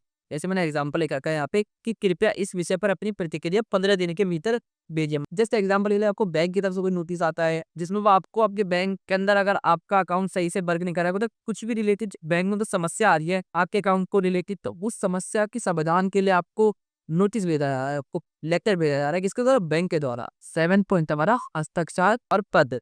मतलब इसके अंदर लास्ट में पत्र के अंदर बेसिकली लास्ट में जिस अधिकारी ने पत्र लिखा है उसका सिग्नेचर, उसके नाम लिखा जाता है, वो किस पद पे है उसके पद का नाम इस पे लिखा जाता है, किस पोजीशन पे वो है। जैसे कि सादर, उसके सिग्नेचर, उसका नाम और वो किस पद पर है। 8वां पॉइंट हमारा संवेदनशीलता और गोपनीयता का ध्यान। देखो अर्ध सरकारी पत्र में जो इन्फॉर्मेशन है, जो जानकारी है, उसकी संवेदनशीलता का भी इसमें काफी ध्यान रखा जाता है। यदि पत्र में कोई संवेदनशील जानकारी है तो उसे गोपनीय रूप से वर्गीकृत किया जाता है। इसके लिए पत्र के शीर्षक या फिर जो मुख्य भाग है उसको महत्वपूर्ण शब्दों का यूज किया जाता है। 9 हमारा पत्र का शिष्टाचार। मतलब इसके अंदर ना पत्र को एक सही तरीके से लिखने की कोशिश की जाती है कि सामने वाले व्यक्ति जो है उसका भी सम्मान किया जाता है। जैसे एग्जाम्पल के रूप में इतना सादा निवेदन है कि आप इस विषय पर शीघ्र कार्रवाई करेंगे, आपकी सहायता के लिए हम आपके आभारी रहेंगे। इस तरीके के जो वर्ड्स होते हैं ना उनका यूज किया जाता है। लास्ट में आप निष्कर्ष और ऐड कर दीजिएगा, आपका यहाँ पे वाला टॉपिक जो है कंप्लीट होता है। अब जो हमारा अगला टॉपिक है प्रारूपण, इसकी क्या विशेषता है इसके बारे में पढ़ते हैं। वो प्रारूपण का जो मतलब है मैंने आपको ऊपर ही बता चुका हूँ पहले ही। सीधे प्रारूपण की विशेषताएं क्या होती हैं उन चीज के बारे में पढ़ते हैं। तो वो सबसे पहली जो इसकी विशेषता वो है टाइपोग्राफी। टाइपोग्राफी के अंदर क्या होता है, चीज लिख रहे हैं उसको वो किस तरीके से टाइप कर रहे हैं, उसके अंदर अपना किस फ़ॉन्ट का यूज़ कर रहे हैं, फ़ॉन्ट का साइज़ क्या है, फ़ॉन्ट की शैली क्या है, इन सब चीज़ों का जो ध्यान रखा जाता है, ये भी इसकी एक विशेषता होती है। वो फ़ॉन्ट का चयन जैसे अलग-अलग तरीके के फ़ॉन्ट आते हैं, जैसे अपना जिन्हीं बच्चों ने कंप्यूटर कोर्स कर पाओ तो उन्हें पता ही होगा फ़ॉन्ट कौन-कौन से होते हैं। जैसे कि फ़ॉन्ट होता है अरेल, ये सबसे सिंपल फ़ॉन्ट होता है। इसके साथ-साथ फ़ॉन्ट का आकार, अब ये जो मैंने लिखा रखा है इसका साइज़ क्या है, फिर इससे बड़े साइज़ के फ़ॉन्ट होते हैं, फिर उससे बड़े साइज़ के फ़ॉन्ट होते हैं, जैसे कि मैंने यहाँ पे लिख रखे हैं। तो ये फ़ॉन्ट के साइज़ होते हैं, उसके बाद आता है फ़ॉन्ट की शैली, कि आपको ये जो फ़ॉन्ट है, ये जो आपने शब्द लिखे हैं, बोल्ड होने चाहिए, इटैलिक होने चाहिए या फिर अंडरलाइन होने चाहिए, तो ये फ़ॉन्ट की शैली के अंदर आते हैं। ये भी इसकी एक विशेषता थी। सेकंड जो उसकी विशेषता है ना, वो है आकार और माप, जैसे कि हेडिंग और उपशीर्षक। जैसे कि मैंने यहाँ पे ये जो लिख रखे हैं, ये क्या है, ये सब पॉइंट्स है और इनके अलावा जब मैंने सबसे ऊपर लिख रखा था प्रारूपण, वो थी इसकी हेडिंग। तो हेडिंग और उपशीर्षक इसके अंदर यूज़ की जाती हैं। स्पेसिंग, जैसे कि मैंने यहाँ पे हल्का सा स्पेस दे रखा है, ये इसकी स्पेसिंग हो गई। ऐसी माप का दायरा, मतलब माप का चयन और सही आयाम दस्तावेज को संतुलित करता है, एक सही तरीके से दिखाता है। इससे क्या होता है ना, इससे जो आपका दस्तावेज है, जो आपका आपके नोट्स हैं, वो सही तरीके से और काफ़ी अट्रैक्टिव दिखते हैं। तीसरी इसकी विशेषता है लाइन स्पेसिंग। अब लाइन स्पेसिंग क्या होती है? देखो, लाइन स्पेसिंग से ना स्पष्टता, जब हम अपनी लाइन में स्पेसिंग का सही चयन करते हैं ना, तो इससे क्या होता है ना, जो हर लाइन के बीच जो स्पेस है, जो गैप है, उससे क्या होता है ना, सब पढ़ने में काफ़ी आसानी होती है। और क्योंकि अगर स्पेस कम रहता है, तो इससे क्या होता है, मिक्सअप सा हो जाता है और पढ़ने में काफ़ी अच्छा नहीं लगता, कभी बोरिंग सा लगता है। तो इसलिए स्पेसिंग का हो रहा है बहुत ज़रूरी होता है। इसके साथ-साथ संतुलन, तो बहुत कम लाइन स्पेसिंग से जो पाठक है, जो एक उस जो पढ़ते हैं इन सब चीज़ों को, वो बोर हो जाएँगे, क्योंकि उन्हें लगेगा कि ये भी मिक्स है, पढ़ते-पढ़ते बोर हो जाएँगे, वो लाइन ही भूल जाएँगे कि मैं यहाँ पढ़ रहा था, मैं तो यहाँ पे आ गया, तो इससे काफ़ी खराब-सा दिखता है। इसलिए स्पेसिंग का होना बहुत ज़्यादा ज़रूरी होता है। और हमारा मार्जिन, देखो वर्गीकृत संगठन, दस्तावेज के चारों समान और उचित मार्जिन को रखना बहुत ज़रूरी है। तो मार्जिन मतलब ये जो यहाँ पे इतना ही गैप है, यहाँ पे भी इतना ही गैप है, ऊपर ये सब, ये जो गैप है ना, ये सही तरीके से रखना भी बहुत ज़्यादा ज़रूरी। प्रिंटिंग और दस्तावेज की व्यवस्था, तो अच्छा मार्जिन होता है ना, वो प्रिंटिंग के दौरान किसी प्रकार का जो अलग तरीके से, खराब तरीके से जो व्यवस्थित हो रखा है, उसे सही कर देता है, उसे सही करना होता है। पैराग्राफ और अलाइनमेंट, वो पैराग्राफ का विभाजन, तो एक लंबे पैराग्राफ को एक छोटी सी पैराग्राफ में विभाजित करने से लेख को पढ़ने में क्या होता है, काफी आसानी होती है, काफी सरल लगता है, काफी इजी लगता है। अब प्रत्येक नए विचार या बिंदु एक नए पैराग्राफ के रूप में होने चाहिए। और अलाइनमेंट का होते हैं टेक्स्ट को उचित रूप से संरेखित करना। मतलब देखो, जैसे ये जो हेडिंग है, ये एक अलाइनमेंट है, आप बिल्कुल इस साइड में कर सकते हो अपने सारे नोट्स, या फिर इस साइड में कर सकते हो सारे नोट्स। तो ये जो होते हैं ना, इधर कर देना, बीच में करना, साइड में कर देना, यही आपके अलाइनमेंट होते हैं। यहाँ पे मैंने लिख भी रखे हैं, जैसे लेफ्ट अलाइनमेंट, सेंटर वाले, जस्टिफाइड, ये सब अलग अलग तरीके के अलाइनमेंट होते हैं। रंग, आप अपनी जो प्रारूपण है उसके अंदर आप रंग भी कर सकते हो, जैसे मैंने भी यहाँ पे कर रखा है, ब्लू कलर का रखा है, रेड कलर पर रखा है। इससे क्या होता है ना, इससे आपका जो दस्तावेज है, जो आपके नोट्स है, वो काफी अच्छे, काफी अट्रैक्टिव लगते हैं। हेडिंग्स और उपशीर्षक, ये ज़्यादा कुछ है नहीं, सिर्फ अपने तो हम समझ ही सकते हैं। ऐसी सूचियाँ, ऐसी सूची की होती है, देखो संरचना और स्पष्टता, जैसे कि बुलेट पॉइंट्स के रूप में, जैसे मैंने यहाँ पे बुलेट पॉइंट्स यूज कर रखे हैं, ऐसी इससे क्या होता है ना, इससे स्पष्टता और संक्षिप्तता देखने को मिलती है, जो कि जब विचारों को सूचीबद्ध किया जाता है, बुलेट पॉइंट्स के रूप में अलग अलग विभाजित किया जाता है, बांट दिया जाता है, तो उन्हें पढ़ने में काफी, समझने में काफी सरलता, काफी ईजी हो जाता है। ऐसी चित्रों और ग्राफिक्स, देखो अपने नोट्स के अंदर चित्र लगा देना, ग्राफिक्स का यूज करना भी काफी अच्छा लगता है। इससे भी आपके नोट्स में काफी अट्रैक्टिवनेस देखने को मिलती है। जैसे विजुअल अपील, देखो चित्र और ग्राफिक्स दस्तावेज की दृश्य अपील बढ़ती जा रही है, क्योंकि आज के टाइम में एनिमेशन वाले जो नोट्स होते हैं, आजकल उनकी डिमांड काफी बढ़ती जा रही है, क्योंकि वो काफी अट्रैक्टिव लगते हैं देखने में। ऐसे संदर्भ और समर्थन, देखो चित्रों और ग्राफिक्स का उपयोग जो है ना, इस बात पे स्पष्ट करने के लिए किया जाता है कि लिखित सामग्री क्या कह रही है, इससे दस्तावेज को समझने में काफी आसानी मिलती है। ये लास्ट में जो आपका निष्कर्षण है, इसे और ऐड कर दिएगा, ये भी आपका यहाँ पे कंप्लीट होता है। थर्ड टॉपिक है हमारा विज्ञापति का महत्व या फिर प्रेस रिलीज। देखो, विज्ञापति जिसे हम प्रेस रिलीज भी कहते हैं, अगर इन्हें प्रेस नोट के नाम से भी आप इसे याद कर सकते हैं, या फिर समाचार विज्ञापति, इन सब के नाम से इसे जाना जाता है। ये एक लिखित मुद्रित होता है, यानी कि लिखित तौर पे एक दस्तावेज होता है, जिसे विशेष रूप से मीडिया फिर पत्रकारों को भेजा जाता है। इसका जो मेन मोटिव होता है, वो किसी घटना के बारे में, किसी स्थिति या फिर किसी संगठन से संबंधित जो इन्फॉर्मेशन है, जो जानकारी है, वो सार्वजनिक रूप से लोगों के बीच में प्रसारित करना होता है। अब इसका क्या इंपॉर्टेंस है, क्या महत्व है, वो हम समझने की कोशिश करते हैं। देखो, जनता और मीडिया के बीच कनेक्शन, देखो ये जो विज्ञापति है ना, ये मीडिया और जनता के बीच एक ब्रिज है, एक ब्रिज का काम करती है। जो पत्रकार होते हैं, जो मीडिया होती है, तो बेसिकली इन सब चीजों का यूज, विज्ञापति का यूज किसने करती है, बेसिकली समाचार बनाने के लिए। न्यूज़ बनाने के लिए एक अच्छी जो विज्ञापति होती है ना, वो उन्हें समाचार के लिए आवश्यक जानकारी प्रदान करती है, उन्हें उन्हें इस पर रिपोर्ट तैयार करने के लिए मदद करती है। ये मीडिया के लिए आसान बनाते हैं कि वे घटना एक समाचार को सही या प्रमाणिक टेक्सचुअल तरीके से दिखा सके, और इससे जो जानकारी होती है, इन्फॉर्मेशन होती है, वो भी काफ़ी सटीक तरीके से आम जनता तक पहुँचाई जा सकती है। ब्रांडिंग और प्रचार में वो किसी भी कंपनी या संस्था के लिए विज्ञापन, ब्रांडिंग और प्रचार का भी एक महत्वपूर्ण उपकरण होती है। जब कोई संगठन या किसी नए उत्पाद या सेवा को लॉन्च करती है या किसी अन्य महत्वपूर्ण घटना का आयोजन करती है, तो जो विज्ञापन होती है उन्हें जारी किया जाता है, जिससे मीडिया, ग्राहकों और जो निवेशक है उनका ध्यान जो है वह आकर्षित किया जा सके। ये जो होती है, एक व्यावसायिक संदेश को सटीक तरीके से प्रसारित करने का काफी प्रभावी तरीका आज के टाइम पे बनता जा रहा है। ये किसी जो कंपनीज होती हैं वो अपनी अच्छी छवि को मजबूत करने के लिए ज्यादातर इनका यूज करती है, खासकर जब वह नई पहल, अपडेट या फिर सकारात्मक समाचार साझा करती है। सार्वजनिक संबंध में शायद देखो, जो विज्ञप्तियां होते हैं ना, सार्वजनिक संबंध पीआर का महत्वपूर्ण तत्व है। पीआर का मतलब आपको पता ही है, ये न केवल मीडिया बल्कि ग्राहकों को, शेयर धारकों को और आम जनता की भी भरोसा और विश्वास पैदा करती है। जब संगठन अपनी गतिविधियों के बारे में नियमित रूप से मीडिया को जानकारी देता है, तो ये उनकी पारदर्शिता को दर्शाता है, जिससे उनके ब्रांड की जो विश्वास है वो और बढ़ता जाता है। सुरक्षित और सटीक जानकारी का प्रसार, देखो जो विज्ञापन होते हैं ना, वो एक संचालित रूप से महत्वपूर्ण जानकारी साझा करते हैं। मीडिया रिपोर्टिंग में भ्रम हो सकता है, लेकिन विज्ञापन में ये सुनिश्चित किया जाता है कि ये सही और सत्य जानकारी बिना किसी हेरफेर के प्रकाशित की जा रही है। एक बार मीडिया के अंदर जो रिपोर्ट है, जो जानकारी है, वो गलत हो सकती है, पर जो इसके अंदर जानकारी दी जाती है ना, वो 100% सही होती है। यहाँ जानकारी प्राथमिक स्रोत होते हैं, जिससे अन्य स्रोतों द्वारा उत्पन्न कोई भी गलत धारणाएं या अफवाह को रोका जा सकता है। संबंधों का निर्माण और नेटवर्किंग, देखो जब कंपनियां या संगठन नियमित रूप से विज्ञप्ति जारी करते हैं ना, तो मीडिया के साथ अपने संबंधों को मजबूत करने की कोशिश करते हैं। इससे क्या होता है, मीडिया जो है ना, संगठन और कंपनियों के बीच एक नेटवर्क के रूप में काम करने लगती है, जो उन्हें भविष्य में, फ्यूचर में काफी उनके लिए फायदेमंद हो जाती है। ये जो रणनीति है, ये किसी भी कंपनी के लिए सशक्त मीडिया नेटवर्क को तैयार करने में हेल्प करती है। ऐसी सामाजिक और शैक्षिक राजनीतिक दृष्टिकोण में महत्व, तो विज्ञापन जो है केवल व्यवसायिक उद्देश्यों के लिए ही नहीं है, बल्कि सामाजिक, शैक्षिक, राजनीतिक, इन सभी क्षेत्रों में काफी इंपॉर्टेंस अपना रखती है। उदाहरण के लिए किसी सरकारी संगठन द्वारा एक विज्ञप्ति जारी की जाती है, जिसमें योजनाएं, नीति, सरकारी गतिविधियों के बारे में जनता को सूचित करने के लिए कहा जाता है। शैक्षिक संस्थाएं जो हैं, वो भी विज्ञप्ति जारी करके अपने कार्यक्रम, शोध परिणाम और अन्य महत्वपूर्ण घटनाएं, इनके बारे में समाज को जानकारी देती हैं। सभी प्रकार के मीडिया के लिए उपयुक्त देखो, जो विज्ञप्ति होते हैं, वो केवल समाचार पत्र, टीवी चैनलों के लिए नहीं, बल्कि जो आजकल भी डिजिटल मीडिया है, जैसे सोशल मीडिया पे, वेब पोर्टल्स पे, ब्लॉग्स पर, इन सभी जो मीडिया है ना, इन सब के लिए भी काफी महत्वपूर्ण होती है। डिजिटल प्लेटफॉर्म पर विज्ञप्ति पोस्ट करके संगठन अपनी पहुंच को व्यापक बना सकता है, और इसके जरिए वो तुरंत फीडबैक भी प्राप्त अपना कर सकता है। मीडिया के जो अलग अलग रूप होते हैं, उसमें समाचार को फैलाने के लिए इन सब चीजों का यूज किया जाता है। कानूनी सुरक्षा और प्रमाणीकरण, देखो जब कोई संगठन या संस्था किसी स्पेसिफिक टॉपिक को, स्पेसिफिक मुद्दे पर अपनी स्थिति को स्पष्ट करना चाहती है, तो वो भी क्या प्रेस रिलीज